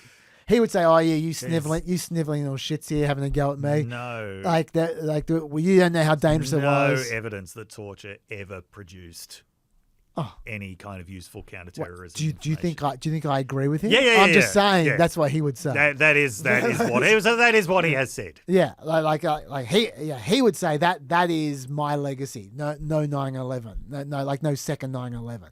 Yeah. I would say that to the extent that it's not just luck. Yes. Or that just the world's moved on. To the extent that it's because of the management of the American security industry. Yeah. The key aspect is not that there's either a DHS or that there's torture. The key aspect is that military and police and law enforcement were sharing information more effectively after 9/11 than they were before. Yeah. And you could have done that without all this shit. Yeah. That's what I would argue. Yeah. I'd say the cost has been very high. Yes. But I'm the libertarian. You might disagree with me. I certainly do not. Okay, a few more things about Cheney. Yeah. So if you're wondering, okay, so this guy was so big on executive power, why didn't he run for president himself? He actually did moot a run in 1996, but realised he was basically an unelectable candidate. That took a lot of self-knowledge. Yeah, good on him. And he was so committed to power that he's like, well, I'm not going to mess that up by, by running for president. Yeah. I can do something for vice president. And to be fair to Dick Cheney, self-knowledge is one of many admirable qualities that he has as a person. Yeah. Like, he's got dignity. Mm-hmm. He didn't seek the limelight. No. He offered George Bush for him to not run as vice president again in 2004. He just said, I'm a liability. Yeah. I can't say Trump doing that. Yeah, it's just I can see why he found Trump so repulsive. Like they like to turn against him like that. But the fact is, like you hinted at before. Yes, yeah. Regardless of what of any particular admirable personality traits he might have. Yeah. He was as responsible as anyone. Yes. For all the flaws of the Trump administration. Yes. Yeah. And by the way, Trump's only there. Yeah. Because of the Iraq War, Yes. which was him. Yeah.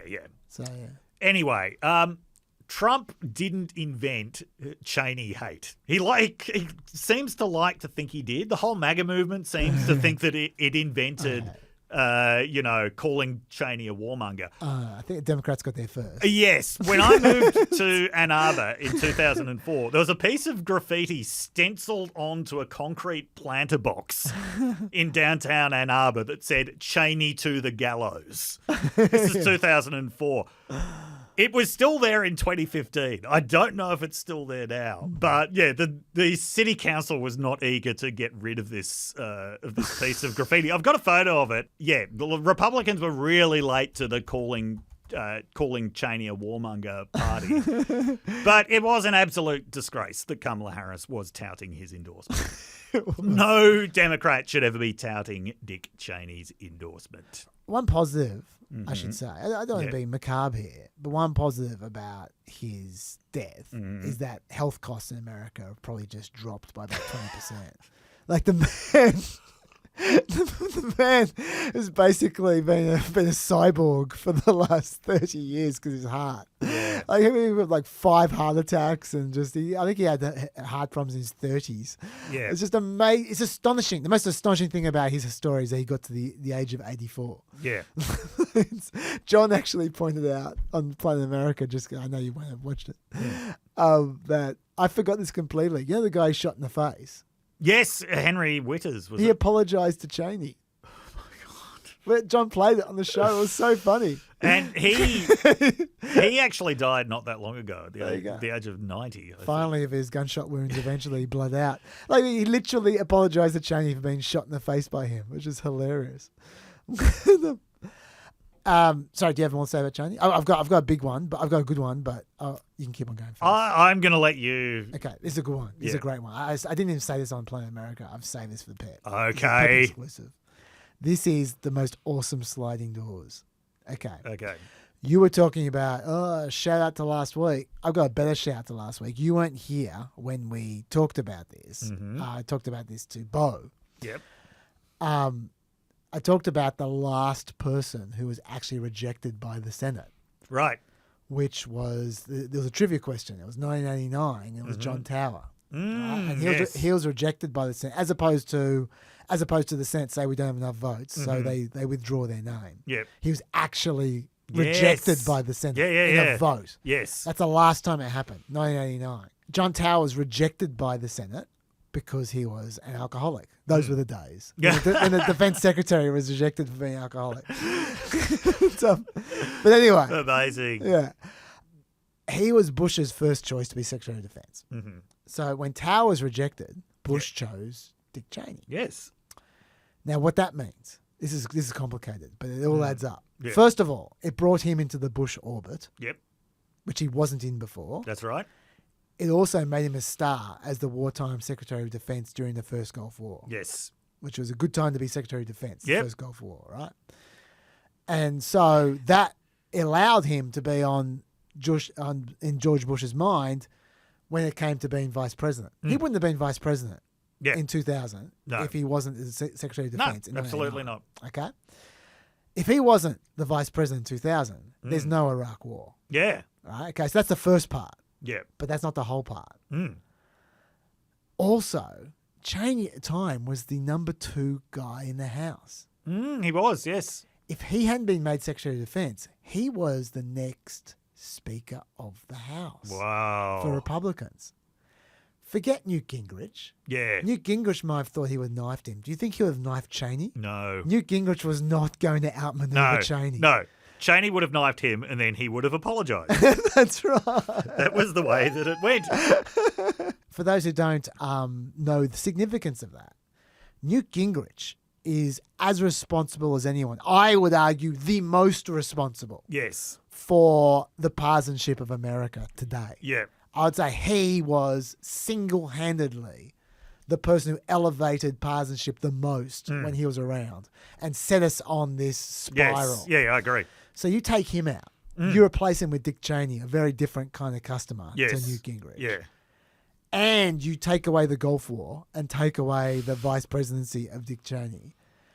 America is a very different place. Wow. And that's just because John Tower Was an alcoholic. was an alcoholic and they cared.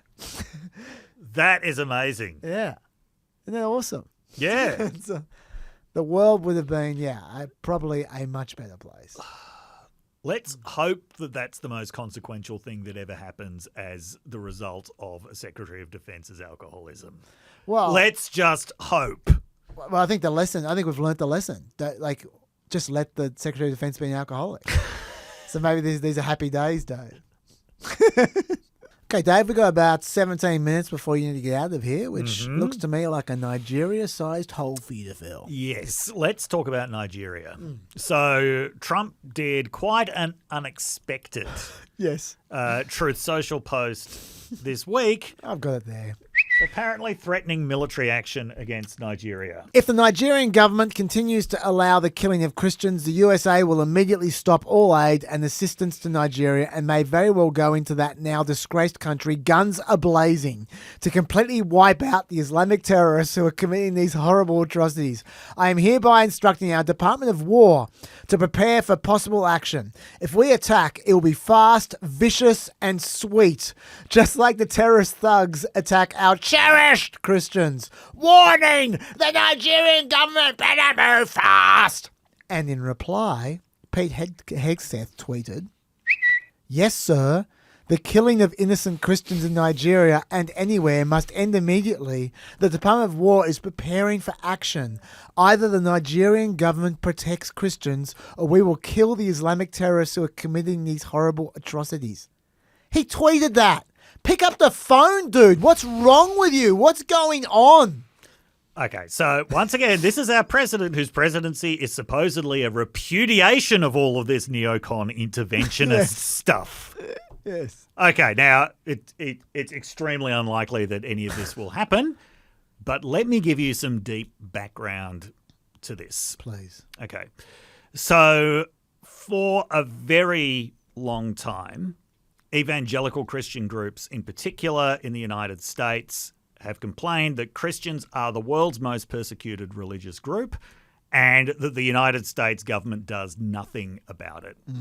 And for people who see the United States as a country that was, founded by a covenant with God that is supposed to be an exemplary Christian country, they find this absolutely unacceptable. There's a really interesting little bit of history that Andrew Preston in his book, Sword of the Spirit, Shield of Faith, points out that religious activism in foreign policy in the US actually began in the 1960s with the Jewish lobby's attempt to get Soviet Jews out of the Soviet Union and to Israel. And they ran this very sort of lonely campaign for a long time for Soviet Jews, which was ignored by United States governments because they at the time tended to believe the internal human rights situation in the Soviet Union is not our concern. We want to stop them from taking over the world. What they do in their country is not our business. But the Jewish groups who were campaigning for the rights of Soviet Jews they began to get other religious groups as allies, particularly evangelical Christians as well as Catholics, who they were also concerned about the treatment of Christian minorities in the Soviet Union. And eventually this got so much momentum that even when Richard Nixon and Henry Kissinger actually wanted to normalize trade relations with the Soviet Union, he found he couldn't because Congress by this point, especially Scoop Jackson, the Democratic senator from Washington, they were very much into this religious freedom agenda by then. So that actually torpedoed Nixon's plans for détente, which were then shredded by Jimmy Carter, who decided that human rights had to be the top priority for the United States. Even though now we think of human rights as this kind of ubiquitous, well, of course everyone's in favor of human rights, it's important to recognize the pursuit of human rights in other countries wasn't really recognized as a foreign policy aim before the 1970s. Okay. Now, the religious freedom lobby, which even though it involved all of these religious groups, was always evangelical Christians at the forefront of it. That just got more and more powerful. And the insistence that something had to be done about the persecution of Christians worldwide, this eventually was really manifested during the Clinton administration with the International Religious Freedom Act. So this particularly reflected fears that Bill Clinton was soft on this issue of Christian persecution. Now, it wasn't framed as an anti-Christian persecution piece of legislation. It was framed in religiously neutral terms. State government needs to monitor religious freedom in every country in the world, except the United States. So every year, the State Department publishes its Religious Freedom in the World report, which is based on reports gathered by embassy staff all over the world. Now, in some places, you've got really serious things going on. You've got religious minorities being killed. You've got religious minorities being arbitrarily detained. And those countries have sometimes been designated countries of particular concern. They get sanctioned, or at least trade relations get severely downgraded. There are a couple of notable examples of where that action seems to have worked, like Vietnam. But then a lot of embassy staff around the world are really struggling for things to find. There was one year where the US embassy staff in Australia reported on a controversy at the University of Sydney about whether the Evangelical Student Union would have to admit members who were not evangelical Christians. I can't even remember the ins and outs of that conflict, but that's what they were reporting on in their Religious Freedom in the World report. This was when you were around? Yeah. This is when I was around, yeah. So anyway, so that's the religious freedom agenda.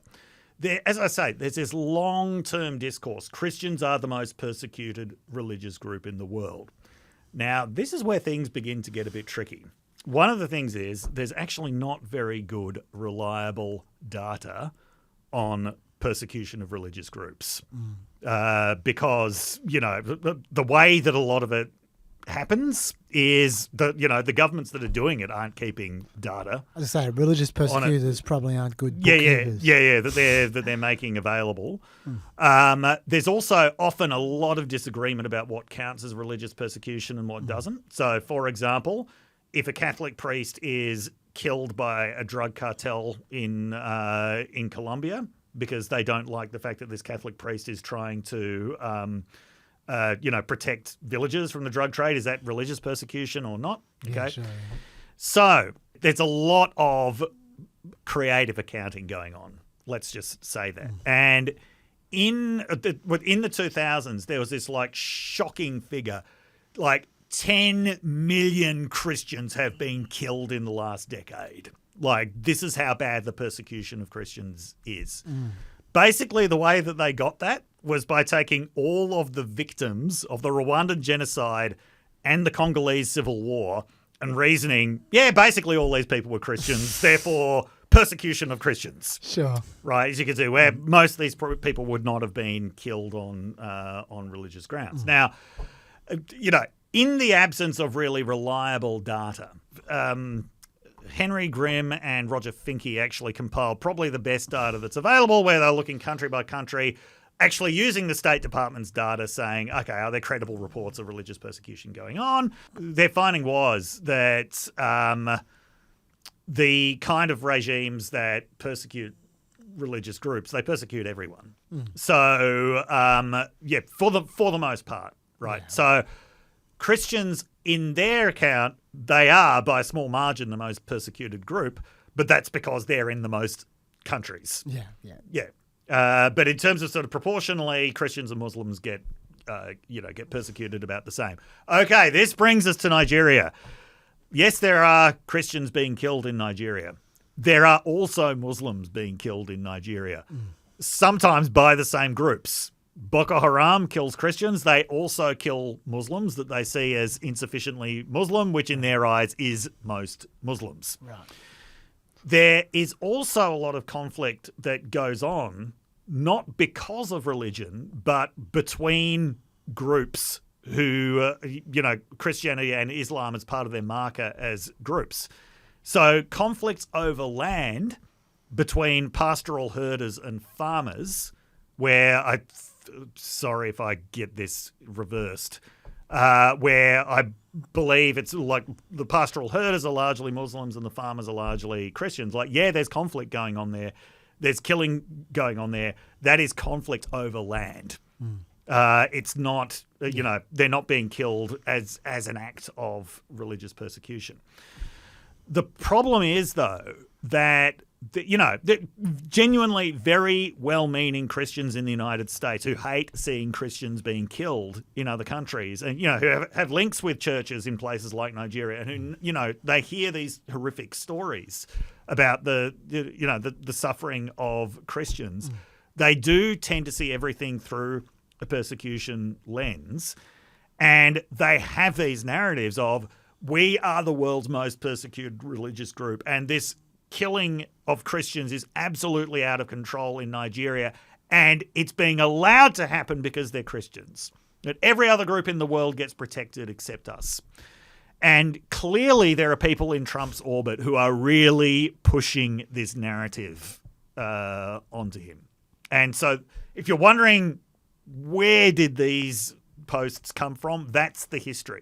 Of where all of this comes from. That is very informative. Yes. I should just correct one aspect at the end there. The very, very end, when you stop talking the background and you start talking about Trump for a second there. Yep. You talk about his administration and someone was pushing it on him. That wasn't his administration. We know where it was from. Oh, really? It's from a Fox News report. Oh, okay. Sorry, I should have known better than that. There was a Fox News report on the weekend. He saw it. He got excited. He tweeted about it for a while. He's probably already forgotten it. Anyway, do you want to take a guess at what the population of Nigeria is? Yeah, I'll take a punt. Mm-hmm. Nigeria is... Peppers, what do you think? These are in my areas, Dave, so I should get it right. Nigeria, from memory, is I think it might be the 6th highest, most populous country in the world. I am going... I think so, yeah. 240 million. Look, last time I saw it was 260 million, but I think it's probably more than that now. Dylan? 232.7 million. Oh! Hey, baby! Woo! I stand corrected. That's all right. These are my areas. Okay, I did memorize geography. Yeah. Okay. Can you check it? Can you check, Dylan, if it is the number 6 population in the world? I think it might be. It is... It's all right. Dave, you keep talking while Dylan's looking.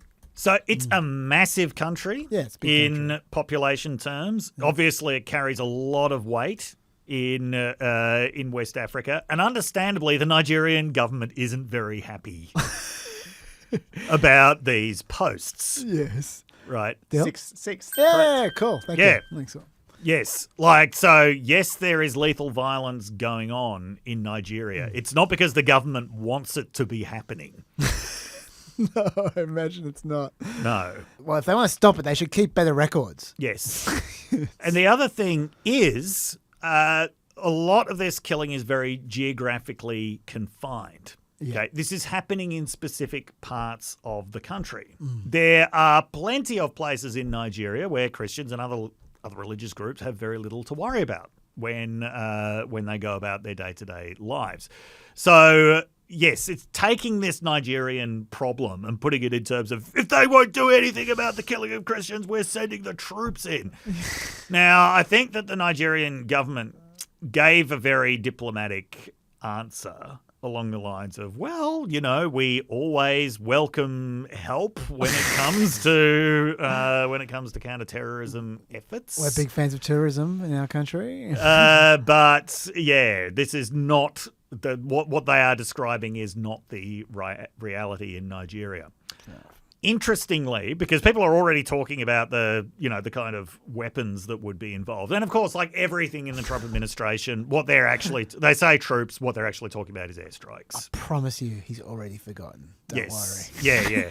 But I was reading today that the US they pulled out of their 2 air bases in Niger. You know who's there now? Russians. Oh. There we go.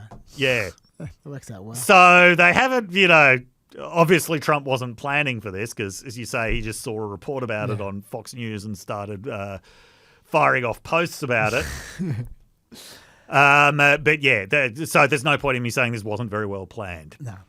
Dave, I'm going to forgo my comment on this. I did have a little bit, but I'm going to forgo it because I want to squeeze in the last 3 minutes with you. Yep. New segment. Not normal. It's not new for the Peppers because I did this with it was Emma, Dr. Emma. But first time with you. Mm-hmm. This is I've always every single week I'm going to have a "This is not normal." I won't necessarily do it, but I'm going to have it ready. Okay, this is a DOJ. This is not normal, Dave. Right? Yep. Just for you. 2 Department of Justice prosecutors were put on leave last week. Let me tell you about them. Their names are Carlos Valdivia. And Valdivia and Samuel White. They were prosecuting a case involving a guy called Taylor Taranto who was pardoned for J6 crimes. Yep. Right? But he also separately did other stuff. He was found outside former President Obama's house, his old house, in 2023 with 2 guns, hundreds of rounds of ammunition and a machete. Okay, so you don't want him outside the ex-president's house. Right. Valdivia and White wrote a sentencing memorandum for him requesting a heavy sentence. And they include the following quote. I'll read it to you. On January 6, 2021, thousands of people comprising a mob of rioters attacked the US Capitol while a joint session of Congress met to certify the results of the 2020 presidential election.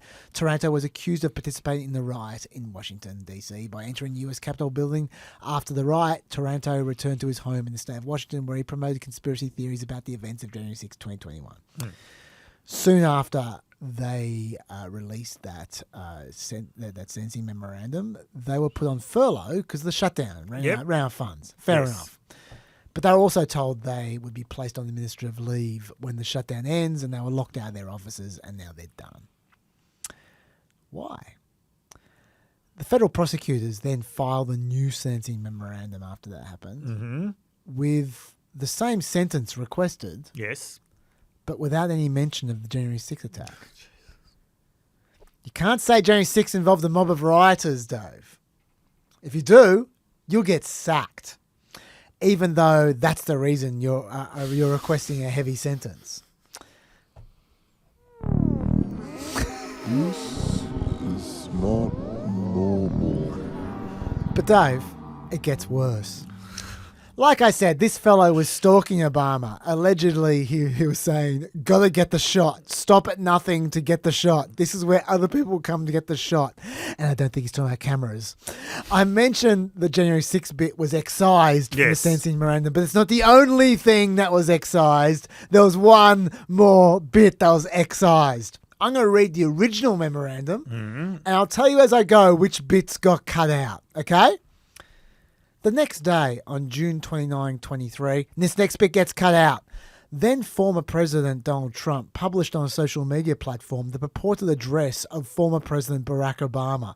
Taranto reposted the address on the same platform and thereafter started live streaming from his van on his YouTube channel. We're now back to what stayed.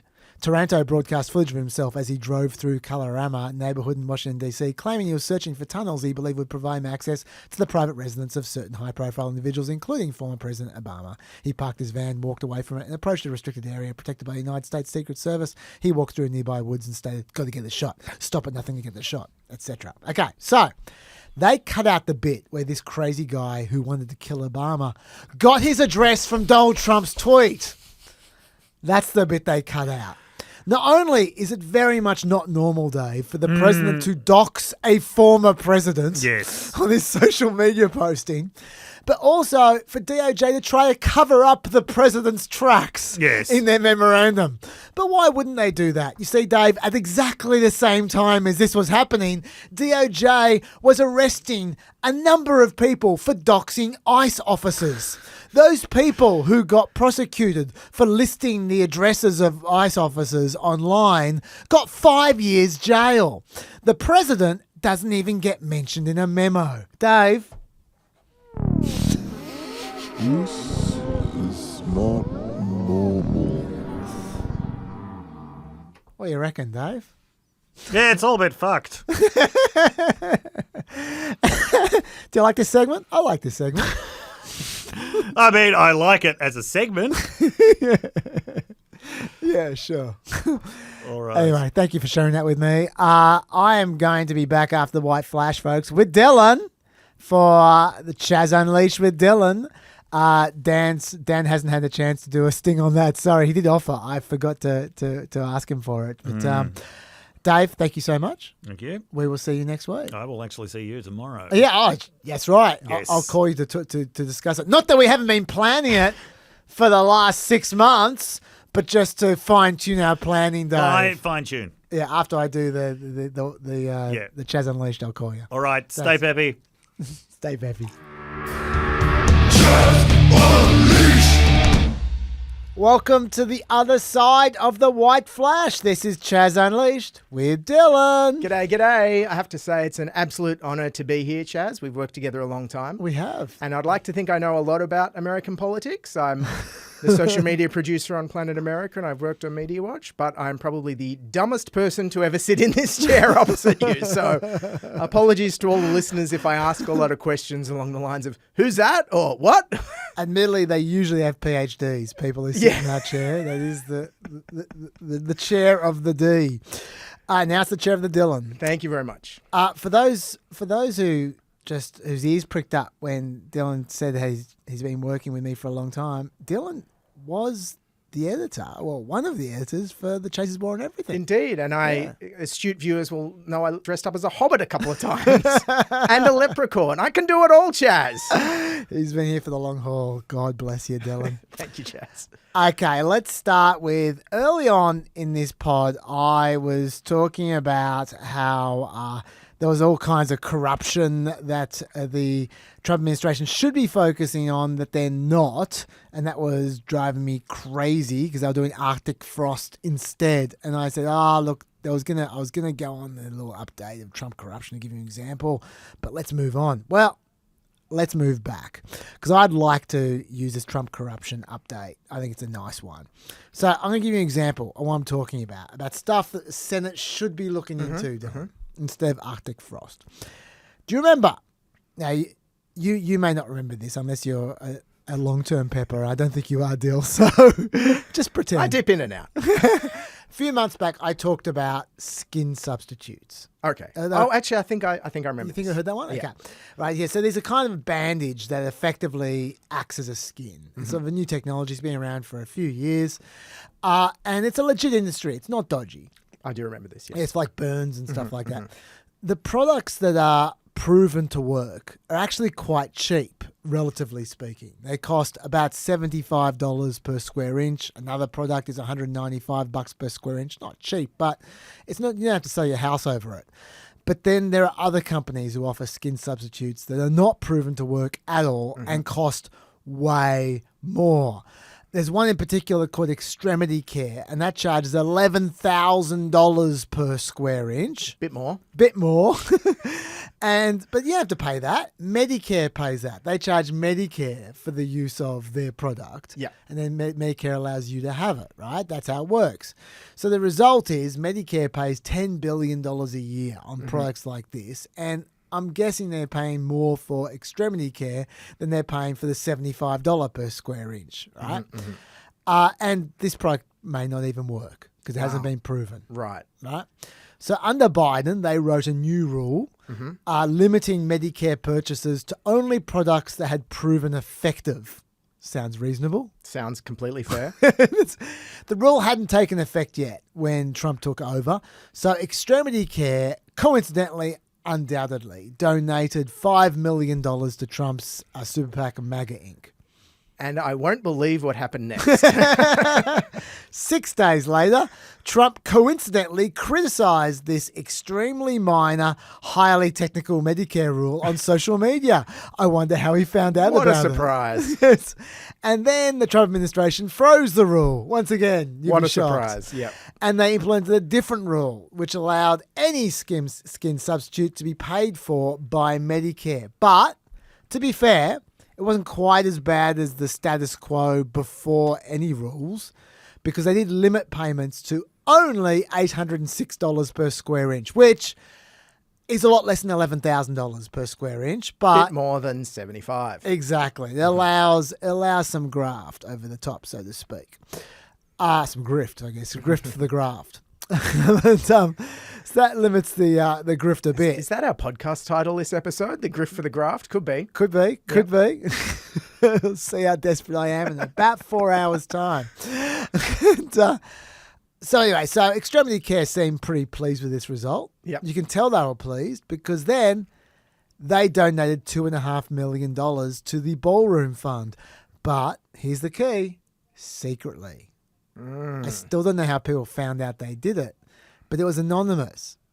I knew some of those donations were secret. When I read out the list of donors on Planet America and on PEP, at the time I always said, we can't be sure this is the full list. Where did the list come from? That's what I want to know. The White House released the list. They released it officially. Right. And they never said this is the complete list. They just said, here's a list. Here's a list. Yeah, here's a of list. some people. Yes.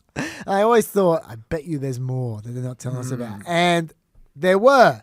Extremity Care was one of them.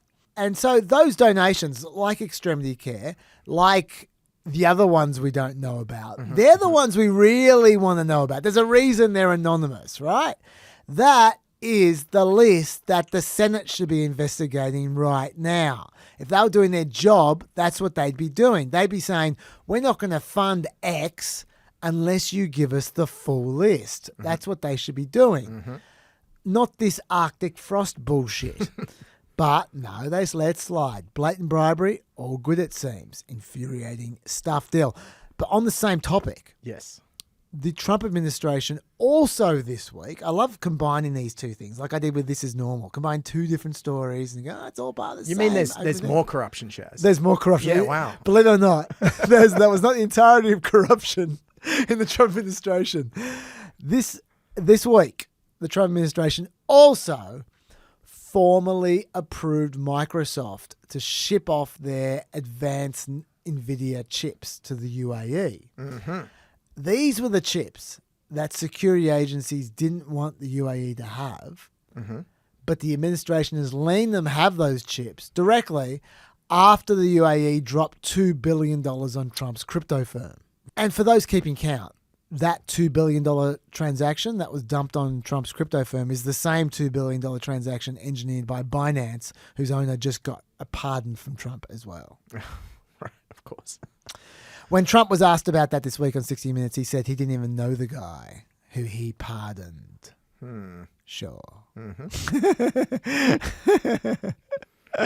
So anyway, so that's This Week in Corruption, just for you. I loved it. Yeah. Okay. Now let's get on to the shutdown, because now, folks, I know I got a lot of feedback about this. A lot of correspondence about the filibuster in particular, and Dave was going to be working on this one, but Dave's not here. I phoned Dave, texted him about what he wanted me to cover and what he didn't in his absence, and he said, "I just get rid of the filibuster." So I'm going to cover it now. I didn't prepare it properly because I was expecting Dave to be doing half of it, but I think I can manage. All right, let's go through this. All right, so. First of all, shutdown. Every week we talk about the shutdown. I always just cite the polling. NBC, 52% blame Trump and Republicans for the shutdown. 42% blame Democrats. Every poll is about the same. It's basically 6 to 10 points more blame the Republicans than Democrats. And we had a lot of correspondence saying, you just dismiss the fact that the Democrats are ahead in the polling in the shutdown generally. Yeah, sure, not hugely ahead, but a little bit ahead. When the Republicans have a lot of advantages. Trump is the president. He has the bully pulpit. Yeah. He can control what they spend money on. Like he can manipulate the spending to suit his agenda if he wants. As he's doing. Yeah. As he is doing. The Republicans have the clean bill up. They're the Democrats. They've put the Democrats in a situation where Democrats are the ones asking for concessions. The side that asks for concessions always loses the shutdown. Yet the Democrats are polling better than Republicans. So yeah, let's acknowledge that. This is, I think, a tribute to just how bad the Republicans have dealt with the shutdown. They've dealt with it badly in a lot of ways. But the Democrats have been, let's give them credit, have been very disciplined. Their message discipline has been very good. They've stuck together. They've played it, I wouldn't say perfectly, but they've played it pretty well, especially compared to the Republicans. So I will note that. Approval for Trump's healthcare handling is amazing. Look at that. For those who are listening rather than watching, this is an economic chord poll. Approval for Trump's healthcare handling has moved from 55% disapproval to 67% disapproval just immediately after the shutdown. So the Dems have won at getting Obamacare on the agenda. Yes, that's exactly what's happened. Even using the shutdown for that. Yeah, even if people blamed the Democrats for the shutdown, 2 days after the shutdown's over, they've forgotten that. Yeah. What they're going to remember is approval of handling healthcare. They're going to remember every time they look at their premiums going up, they go, this is the Republicans' fault. Yep. So Democrats have successfully put an issue on the agenda for the midterms that was not there before through this shutdown. So I'll give them credit. They have done well there. But let's forget strategy. Let's just talk about the ins and outs of shutdown. Military pay. It looks like military pay sources, the sources for military pay are going to run out by November 15, which is a week away.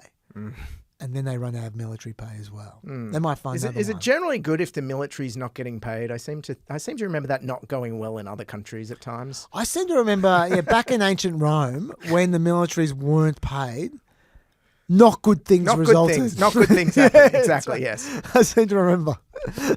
Yeah, I'm pretty sure. I'm not a historian. I'm not me neither. I can't cite specific examples. I'm sure Dr. Dave could if he was here. Vaguely, I recall something about it not being good. Yeah. When we left you guys, though, we were talking a lot about not military pay. That's next week. We were talking about SNAP, about food stamps. And when we left you, the food stamp cuts were just about to hit. Well, the day after that, the courts weighed into this. But before we get to the courts, there was some very confused messaging from the Republicans on this. Like most of the shutdown, very confusing messaging. Like some have been quite sympathetic to the poor missing out on food stamps. Like, for instance, Agriculture Secretary Brooke Rowlands. My message to America is first, the fact that your government is failing you right now. That poverty is not red or blue. It is not a Republican or Democrat issue.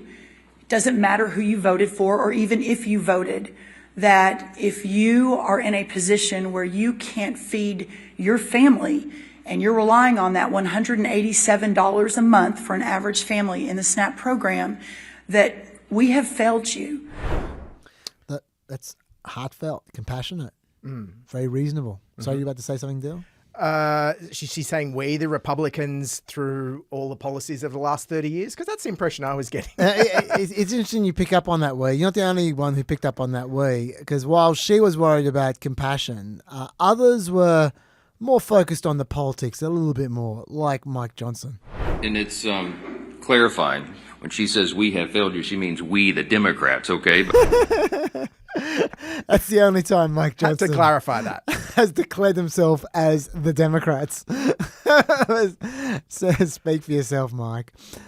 But then others just suggested that food stamps are all a fraud anyway, like, for instance, Rob Schmidt from Newsmax. We are just dumping $100 billion a year into a program that we all know is being so woefully corrupted and exploited. And people are selling their benefits. People are using them to get their nails done, to get their weaves in their hair. I mean, this is a really ugly program. It's weird to me to hear Josh Hawley screaming that we have to protect this and that we're not talking about why is it so ridiculously expensive and exploited, and what can we do to make it better? Just in case you're wondering, Dill, that there, what you just heard was maximum news.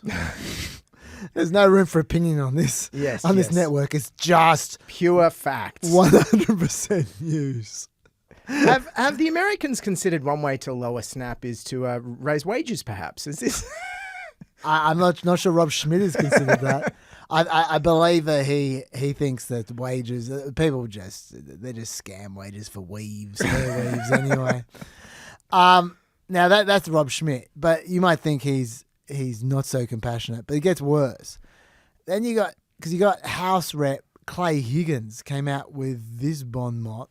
There are 22 million American households receiving SNAP benefits for groceries at $4,200 per year on average. Try to get your head wrapped around how many pantries you could stock with $4,200 in properly shopped groceries. Any American who has been receiving $4,200 per year of free groceries and does not have at least 1 month of groceries stocked should never again receive SNAP because, wow, stop smoking crack. Now, for those doing the maths, $4,200 a year is about $80 a week. It's not a lot. It's not a lot. Now, look, I know we live in Australia where everything costs more. I don't know. Have you been to a Trader Joe's, Chaz? Groceries are expensive in America too. Well, they're certainly, they're more expensive than $80 a week. True, I'll tell you true. that. I actually think it's definitely cheaper than Australia. I know this because during the Democrat debate in New York, I think it was that. It was a debate I saw recently. I'm just too tired to remember which one.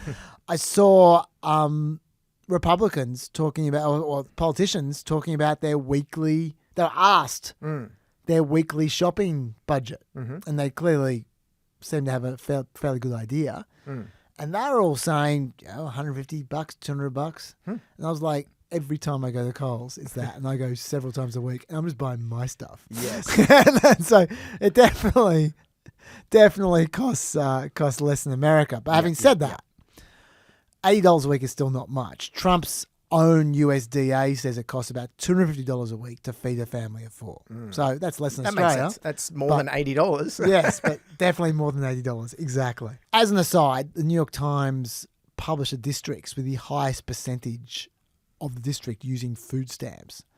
And now mostly blue districts. There's a cliche out there that it's all red districts that are on food stamps. But at least according to the New York Times, they were pretty much all blue districts. In fact, I won't get you to take a guess. This was one for Dave where I had a guess. This is a pretty hard guess. The district in America with the highest percentage of food stamps. Well, I mean, you can guess if you want, but I'll tell you. Can I guess the state, maybe? Would it? Yeah, you can. It's a zone. You know the zone. Would it be Washington, D.C. as a guess? No. No. But look, you're in the right ballpark. It's the Bronx. All right, of course. In New York. Yep. Richie Torres, the New York 15th, 59% of the district is on food stamps. Wow. It's pretty high. Yeah. But there are heaps of districts with more than 40% on food stamps. Heaps. So this is impacting a lot of people. Oh, yeah. Definitely, Dill. Definitely. Yeah. Okay, so that's the background. Courts. 2 different courts held the government had to use their emergency funding. Remember, we talked last week about the fact there was emergency funding, that just wasn't being used. The rainy day fund, and this is a rainy day. Exactly. People have been saying, yeah. And that's common sense. The law clearly said the emergency funds were supposed to be used during a shutdown, so the courts say use it during a shutdown. And Trump, he was rolling along with it. I do not want Americans to go hungry just because the radical Democrats refuse to do the right thing and reopen the government. Therefore, I have instructed our lawyers to ask the court to clarify how we can legally fund SNAP as soon as possible. It will be my honour to provide the funding just like I did with military and law enforcement pay. He cares. Wonderful. He's all heart. He's all heart deal. Yep. Except things began to, shall we say, evolve from there. First, they filed in court that they would only allocate $4.6 billion of the emergency funds. I think they had a little under $6 billion to pay for food stamps. So that would be a half of people's November payments. They're about $9 billion a month. Wow. To be honest, I did tell you that was going to happen. They obviously weren't going to have the full month because there wasn't enough money. And there were going to be some delays while they worked out how to apportion bits of a month to people. Like, that was just inevitable. What I didn't know, though, was that when November's benefits were going to be recalculated by the administration, I expected it to take a few days.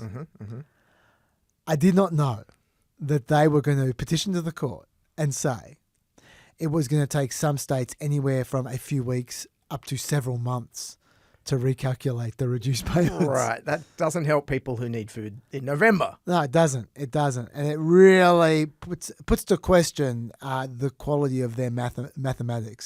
The fact it takes months to just work out what half your food stamps I seem are. to remember money went out a lot quicker during COVID. Yeah, I think it did. I think I did. And then Trump decided suddenly he wasn't going to be honoured to provide the funding after all. He tweeted out, SNAP benefits will be given only when the radical left Democrats open up government, which they can easily do, and not before. But then, Dill, White House Press Secretary Carolyn Leavitt said the administration is fully complying with the court order. So what does that mean? I don't know. If you're asking me to translate what the hell is going on there, I have no idea. I mean, it's possible that what's happening is they're telling the courts there are going to be these never-ending abacus calculations going on, while at the same time Trump is openly telling the public that that's bullshit and he's just not going to pay. That might be what's going on.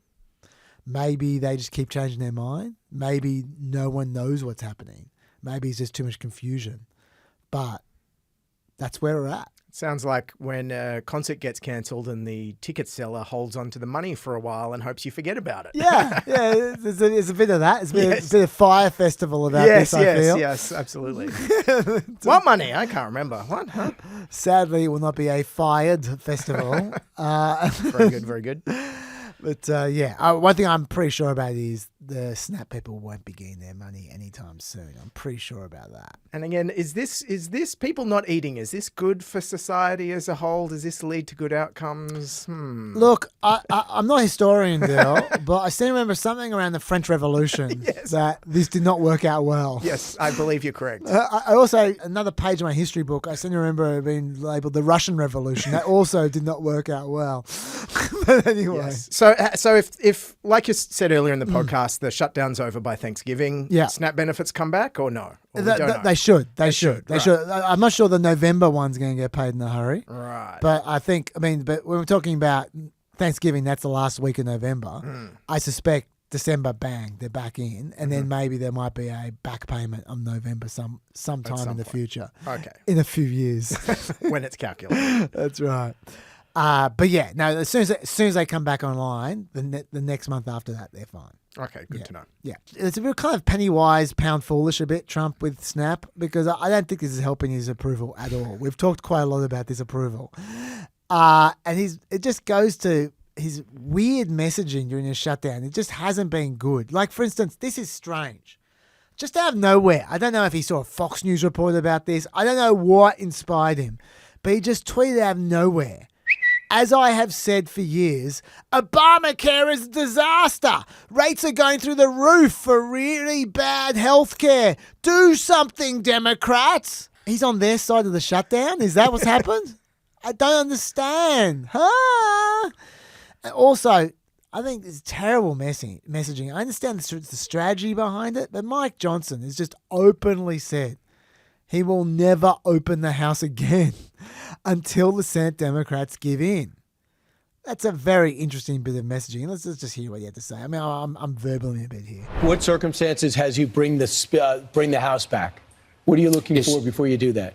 Brian, we are anxious to get the House back to regular legislative session, but we have to get the lights turned back on. Chuck Schumer and the Democrats in the Senate have got to reopen the government. Again, it's the most fundamental responsibility of Congress is to have the government operate and work for the people. And that's the number one priority right now, and we cannot deviate from that. That is the goal. That is the mission. It has to be done.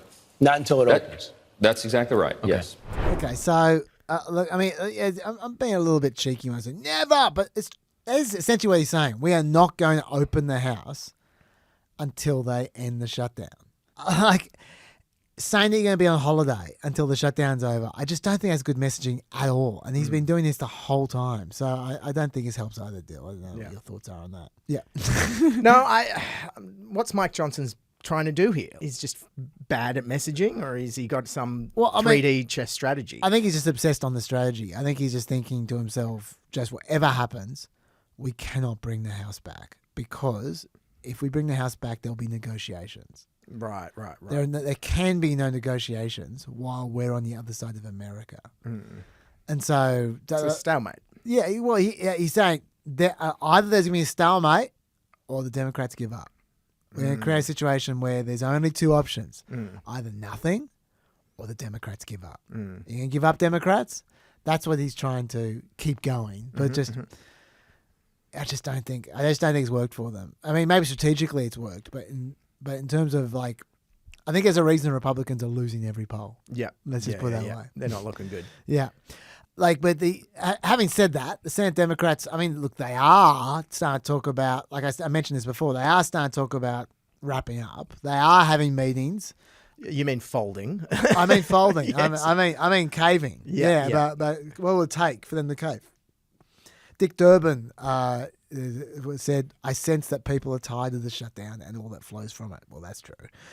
The deal that apparently has been talked about would involve Congress passing 3 full-year appropriations bills to fund some agencies, along with a short-term bill that would reopen the rest of the government, and Senate Republicans would agree to hold a vote at a date on extending the Affordable Care Act subsidies. They have to vote for it, just hold the vote. I'm not sure the Democrats are going to go for that, but they're the ones negotiating this. They're amongst themselves. Bernie Sanders is definitely not having a bar of it. He said, we have the moral responsibility to stand up and fight for the 15 million people who are about to lose health care. What the polling tells me, and what I believe to be true, is that the vast majority of the American people are behind us not to give in to Trump or the Republicans. So there might be a standoff amongst Democrats about this. A few correspondences on all this stuff. Ryan says, Chaz is trying so hard to imagine a world in which there is good faith politics in the US. Why the fuck would the Democrats ever try to negotiate with the Republicans in a world where the official government websites now say things such as Democrats want to fund genital mutilation? Insane. The reason why, Ryan, look, you're not lying, but the reason why is because there's no other choice. You have no one else to negotiate with, Ryan. You've only got Republicans to negotiate with. So, short of just, I don't know, finding another country to be a politician in, the Democrats don't have much choice but to negotiate with Republicans. Well, until they get that proportional representation and have other parties. Yeah, that's right. Yeah. That's right. And also, I should say, I know I'm going to sound like Pollyanna here, but it's true. They do negotiate in good faith more than you think they do. Even in the last few years, when there's been so much brinksmanship, there have still been like tens, if not hundreds, of pieces of legislation that pass that we never hear about. We only hear about the really controversial ones. That is until this year when just nothing's passed. so maybe I'm talking in the past tense here, but at least recently, they did negotiate a bit. More importantly, when you, invert commas, negotiate, it's not just, here's a little secret, it's not just because you want a deal. It's also because you want to be seen to negotiate because you're trying to appeal to independents. So that's another reason why you negotiate, not because you think they're going to negotiate in good faith. It's because this is a PR move for you. So there is that as well, Ryan. And yeah, if you play the PR game well enough, you pressure them to give in. So you're not negotiating with them to give in. You act like you're negotiating with them. But in reality, you're trying to build pressure on them to give you not necessarily what you want, but something. So that's what's going on there. Also, from ACE, at varying points in the discussion around the current government shutdown, you both, me and Dave, made the point Democrats should end the shutdown with the threat to SNAP benefits being brought up.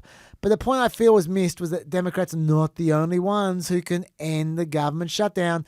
Senate Republicans are equally as capable of ending the shutdown at any time they want by removing the filibuster. With the filibuster gone, it would take 51 votes to pass the continuing resolution and or budget.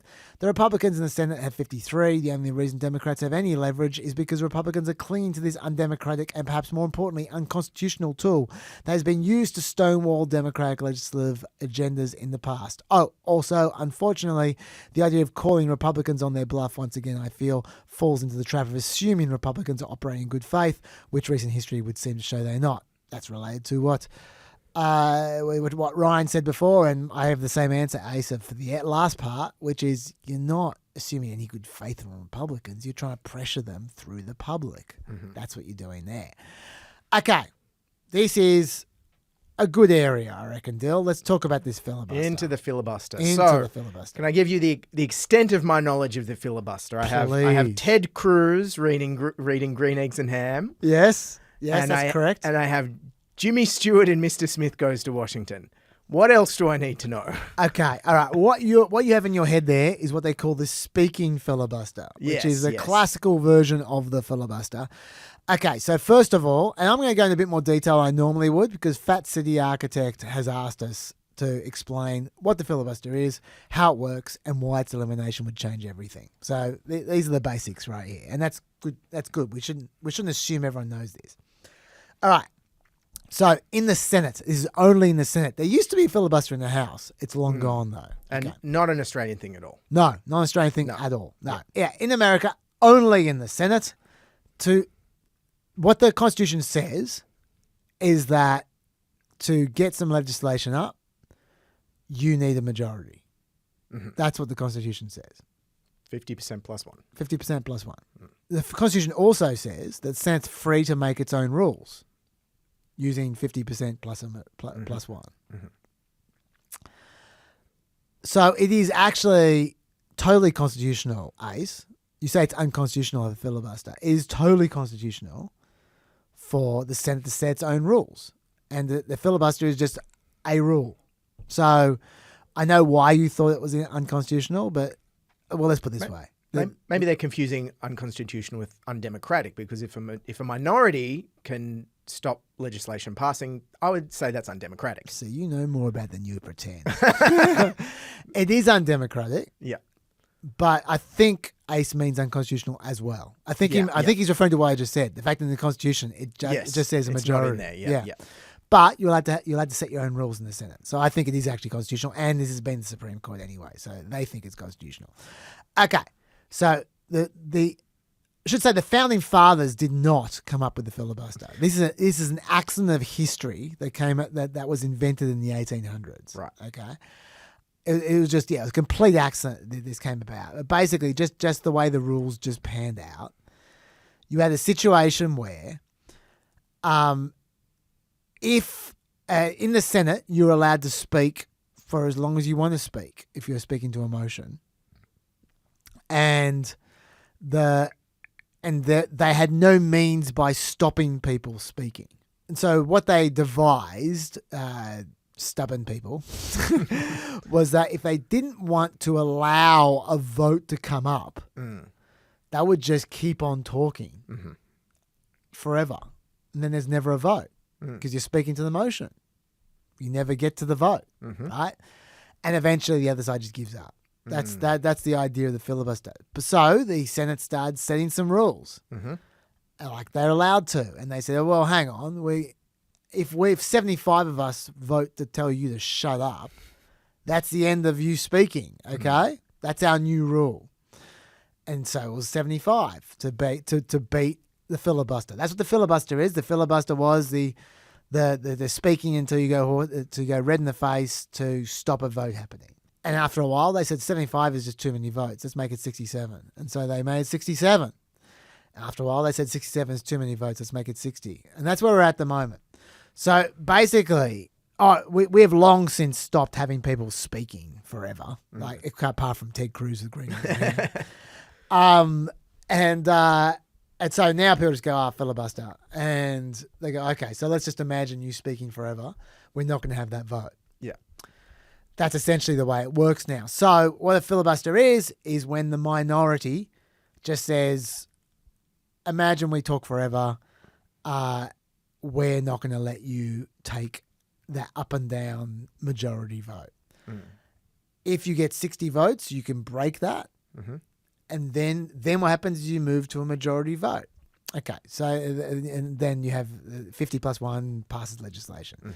So you need 60 to break the filibuster, and then you can then have a majority vote. So that's what the filibuster is. There are exceptions to the filibuster. We've been talking about, like, every year there is one, what they call reconciliation bill, which is what they use for the budget, which is like a financial bill, which they allow through. And the reason why it's one is for so they can get important financial stuff through. Government can function, etc. Yeah. Yeah. And so that was the big, beautiful bill. Yeah. And they got that through with 51 votes because it was the one reconciliation bill that they're allowed this year. There's a bunch of these little exceptions, but largely speaking, this applies for all legislation. Appointments now can't be filibustered. They used to be filibustered as well, but now appointments are just majority vote. The Senate has passed a new rule on that. There's no more filibustering. And they could do this. At any point in time, the Senate can pass a rule with 51 votes that the 60 vote thing no longer applies. Yeah.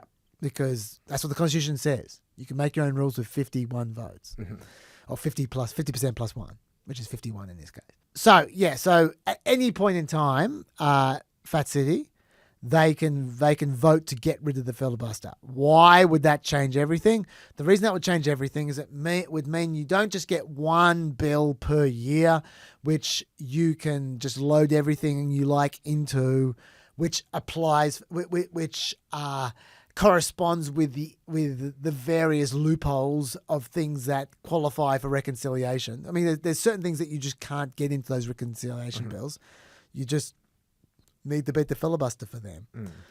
But if you did just get rid of the filibuster, you would then be able to just pass anything anytime with 50% plus 1. You would turn the Senate into the House, essentially. It'd become like a majority. And what that would do is, because the Senate is designed for this stasis and this vetocracy, you get a lot more conciliation in the Senate. It's forced to have conciliation to get anything done because of the filibuster. As soon as you remove that, you'll get a different kind of person in the Senate. And it'll become like the House. You'll get a lot more partisanship. You might go, well, hang on, can you get more partisanship in the Senate? Yes, you can. The House is definitely more partisan than the Senate. Right. So a lot of bills that go through the Senate now, there's more negotiation. Yes. And so they're less partisan. Yeah, and if you got rid of the filibuster, the negotiation would basically disappear. Yeah, gotcha. Yeah. That's the fear. Trump is all for getting rid of the filibuster. He loves it. He tweeted out, "It's now time for the Republicans to play their Trump card and go for what is called the nuclear option. Get rid of the filibuster. Get rid of it now." Just a short while ago, the Democrats, while in power, fought for 3 years to do this, but were unable to pull it off because of Senators Joe Manchin of West Virginia and Kirsten Sinema of Arizona. Never have the Democrats fought so hard to do something because they knew the tremendous strength that terminating the filibuster would give them. Now I want to do it in order to take advantage of the Democrats. Yeah, he's actually right. The Democrats did spend I remember. years. Yeah, I remember. Yeah, like it really was. He's right. It really was because of Joe Manchin and Kirsten Sinema. If without them, they would have gotten rid of the filibuster back in 2022. Which goes to Ace's question before about, the Republicans can just get rid of it easily. Why don't they just get rid of it? Like the Democrats, they almost got rid of it. Why wouldn't the Republicans get rid of it? Let's hear what John Thune has to say about why they don't get rid of it. The filibuster, as you know, supermajority requirement is something that makes the Senate. And honestly, if we had done that, there's a whole lot of bad things that could have been done by the other side. The 60-vote threshold has protected this country, and frankly, that's what I think this last election was largely about, because if the Democrats had won the majority, they probably would have tried to nuke the filibuster. And then you'd have 4 new United States senators from Puerto Rico and the District of Columbia. You'd have a PAC Supreme Court. You'd have abortion on demand. A whole bunch of things that were on that laundry list. They had about 6 or 7 things that they were going to do when they nuked the filibuster. And so the filibuster protects. It's been a voice for the minority. It gives the minority a say in what happens in this country. The founders created the Senate uniquely that way for that specific reason. The founders did not create. That goes against what you exactly what you said. They absolutely did not create the filibuster. But having said that, I mean, it's a pretty good description of why the Republicans want to keep it, because they're scared of what Democrats will do. When we talk about the 4 senators, one of the things that Democrats have been talking about for a while now is making Puerto Rico a state, making Washington, D.C. a state, and then you have 4 more senators who are basically going to be Democrats, let's face it. And so he's probably right to fear that. I think the Democrats would love to do that. And they would need a majority to be able to do that. And and they need to get rid of the filibuster to be able to do that, because there's no way the Republicans will support that. Now, John Curtis, who's another Republican, tweeted out, the filibuster forces us to find common ground in the Senate. Power changes hands, but principles shouldn't. I'm a firm no on eliminating it. Okay, here's the thing. It's supposed to force them to find common ground. There was a time when it did. Now it doesn't. Now it just acts as a veto. Yeah. Because they're too partisan to find common ground. Often. Not always. Like I said, you'd be surprised they do work together sometimes. It feels like it just stops things from happening. Yeah. Yeah. I mean, look, take right now. Arguably, the clean continuing resolution is a compromise, I guess, from the Republicans. They don't have any Republican stuff in there. They're just saying let's just keep the way it is. But why weren't negotiations happening months ago? How did it get to the last second? The filibuster, if it promotes compromise, they should have been talking about this ages ago. But they didn't. And the reason they didn't is because the Senate and Congress has become a place where nothing happens.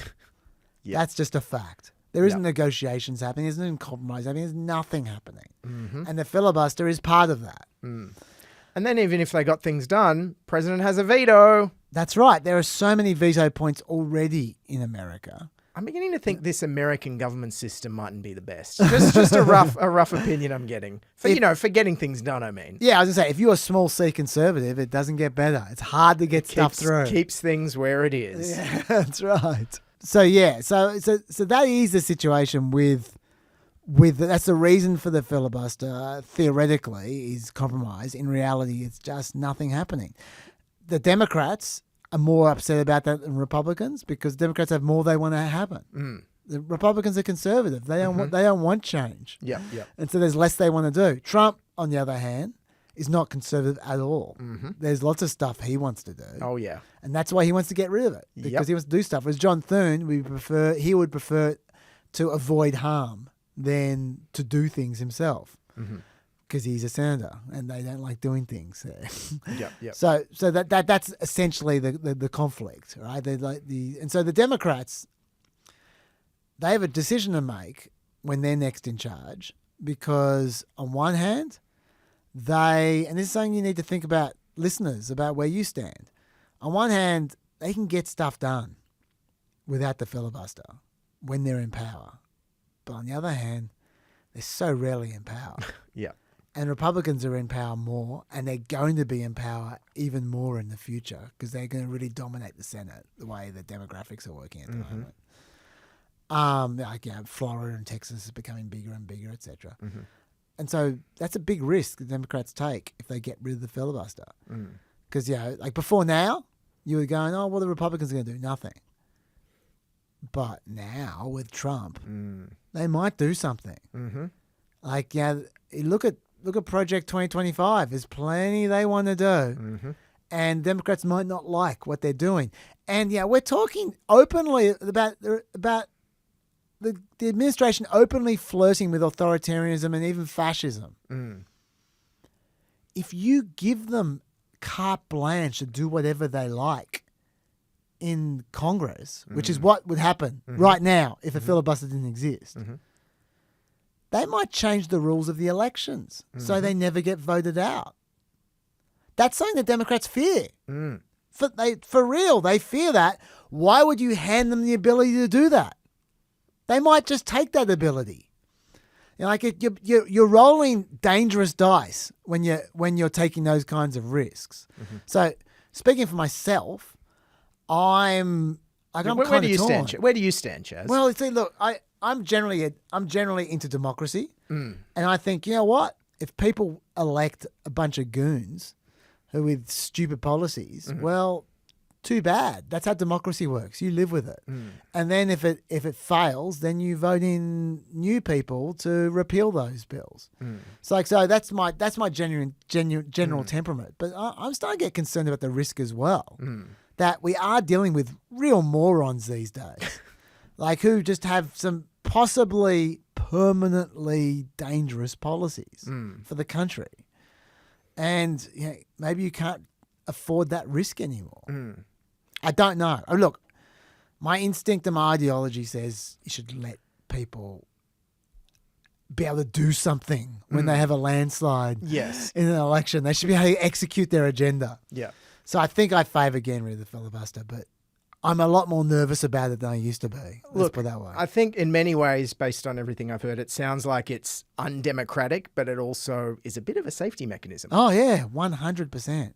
So it's tough. If you're totally pro-democracy, you don't want it, but you also fear what could happen without it. That's exactly the situation we're in, Dill. Scary stuff. Yeah. Be interesting to see what happens. Yeah. It sounds like Trump really wants to get rid of it. Yeah, he definitely does. There's no doubt about that. And look, to be fair, the filibuster really did work for a long time. It really did. You know, partisanship has just made it unviable, sadly. People just aren't. People don't even. I tell you who I blame. I blame Mitch McConnell.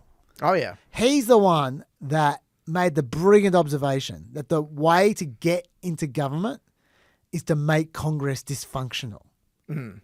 Not to do anything yourself, to make sure nothing happens. And then the voters punish the government and they vote you in. Yep. Even if you're the one who's obviously at fault. He made the simple observation that Americans don't understand their own electoral system. And cynical politicians can exploit that by just making them hate whoever's in power. Come in and say, drain the swamp and get elected. Yeah. But make sure it's as swampy as possible when you say drain the swamp. So people blame the people in power. That's the Mitch McConnell observation. And the filibuster allows them to do that. No fingerprints when you destroy the effectiveness of government. Unless people really know how it works, and they don't. Except if they listen to PEP. That's right. And thank God they're all peppers. Okay, so having said all that, I hope that answers some of your questions. And in terms of Republicans, ACE, why don't the Republicans just do that? It's easy to say, mate, but you know they're concerned about the risks as well. Like it's I can understand why they think they shouldn't have to blow up the system as it exists to keep the government open. That's not unreasonable, I feel, from their point of view. Yeah, absolutely. Having said that, here's the thing. You don't need to get rid of the filibuster to open the government. Yep, here we go. I've got two thoughts for you, Dill. Yep. Before 1980, they didn't have government shutdowns. Interesting. It was in 1980 that Jimmy Carr's lawyer decided, like the White House counsel decided that legally, if we're being fair, if we haven't got funding, we should shut the place down. Until then, they didn't do that. When there was a standoff on funding, and there were standoffs before, when there was a standoff on funding before 1980, what happened was the government avoided new hiring and new grant making, non-emergency travel, non-essential obligations, but otherwise it just operated normally. There was no shutdown. So how'd they continue payroll? There were contingency funds or something? It's the government. They can just print money. That old trick. They can just do whatever they like. Yep. Like, it's just their choice to go, oh, sorry, no money. That's classic Jimmy Carter. He was such a Boy Scout. Sorry, we got no money. So that's the first thing. They could just go back to how it was before. Trump could do that himself. Jimmy Carter was the one who stopped it. Trump can just start it again. That's the first thing. But also, I read a blog called Legislative Procedure, which is the nerdiest blog on earth. I'm going to put a link in the homework for you guys because some of you are as nerdy as me. This is a congressional bylaw technicality blog. And they noted there is a way around this. So I'll put this in the homework. You can have a look. Senate Rule 19. It's called the two-speech rule. And it says, quote, no senator shall speak more than twice upon any one question in debate on the same legislative day without leave of the Senate. Okay, a legislative day is as long as you want it to go. It can go for months, right? Republicans can keep the Senate in session on the same legislative day by just recessing instead of adjourning whenever they want to take a break. So they say at the end of the day, let's just take a recess and we'll continue this day tomorrow. It's just how it works. Republicans can let the Democrats speak if they want. Speaking filibuster, they can let them speak. And then once that speaker finishes, that's the end of them for that legislative day, which could go forever, right? Under Rule 19, though, all debate must be germane to the specific question pending before the Senate. So that makes filibustering hard. You can't just read Green Eggs and Ham. Damn. If you read Green Eggs and Ham, or you read the phone book, or all the other things that they've done in the past, as soon as you start that, someone says, Mr. Speaker, that's not germane. They call a point of order. Bang, you're done. You sit down. That's the end of your speech. Yes, that is essentially allowing a speaking filibuster for every single Democrat. But with all these rules, you make it very hard for it to last very long. So you roll through them a lot faster. You would have to go around the room, right? Yeah. Everyone gets it, yeah. Yeah, so you roll through them a lot faster. Let's say they end up doing, on average, 4 or 5 hours each. Okay, there's 45 of them. That's 160 hours. That's a week. We've been through a lot more than a week during this shutdown, right? 2 weeks if you're not going 24 hours. But yeah, you keep it going 24 hours. Make them just go as long as make them tired. It'll be hard. Yeah, let them just keep on going. You don't need to be there. As long as you got a couple of Republicans to do point of orders when you catch them out. Yeah. Like you guys can take turns, but those guys need to keep on going, right? So you're making life hard for the Democrats. A filibustering Democrat as well ends their one speech under Rule 19 whenever they're called to order by the presiding officer for any reason whatsoever. Okay? So they can appeal the presiding officer's ruling, saying it's not fair, but then Republicans can just table that appeal on the majority vote. Right. So basically 51 votes and we don't care what you have to say. Yeah. So you can speed this up if you Wouldn't want. have to last long at all. No. This process would be annoying, but you'd wear them down pretty fast and then it's shut down over and you've kept the filibuster. So if Republicans want to make a production out of this, I reckon in about a week you could maybe, let's say at worst 2 weeks, you could get rid of you could end the shutdown without touching the filibuster. So there are ways around this, but they couldn't be bothered. Hopefully they're listening to the show and they'll do that. Hopefully. I mean, Trump just wants them to get rid of it because he wants to get rid of the filibuster. So So he's going to keep on harassing them. Look, I don't know how good a job I did on all that. I was a bit off the top of my head, but I think we did okay. Made sense to me. It was very educational. Thank you, Dill. If you got any questions, you guys just fire them away in the comments. I was going to do Venezuela. I'll say that for next week, as well as the tariffs. And possibly the nuclear testing. We might just drop that. We'll see. I mean, that's not going nowhere. I don't think he's going to be doing nuclear testing. Come on, Trump. Don't be silly. Could make Christmas a bit more interesting. It could make it a nice piping hot Christmas. Yes. Dale, any other thoughts? I hope your first step treated you well. It's been great. Yes. Yeah. Here's my contronym. Pants. So you can pants someone by taking off their pants. Or you can wear pants? Is that a contronym? I don't know. Close enough. Close enough. Look, it's kind of like that's my contronym contribution. They're like different parts of speech, but they're pretty close. They're close enough for me. All right, that's all I got. Thank you. Nice one, Dale. Until next week, folks, from me and from Dill. Thanks a lot. Stay peppy.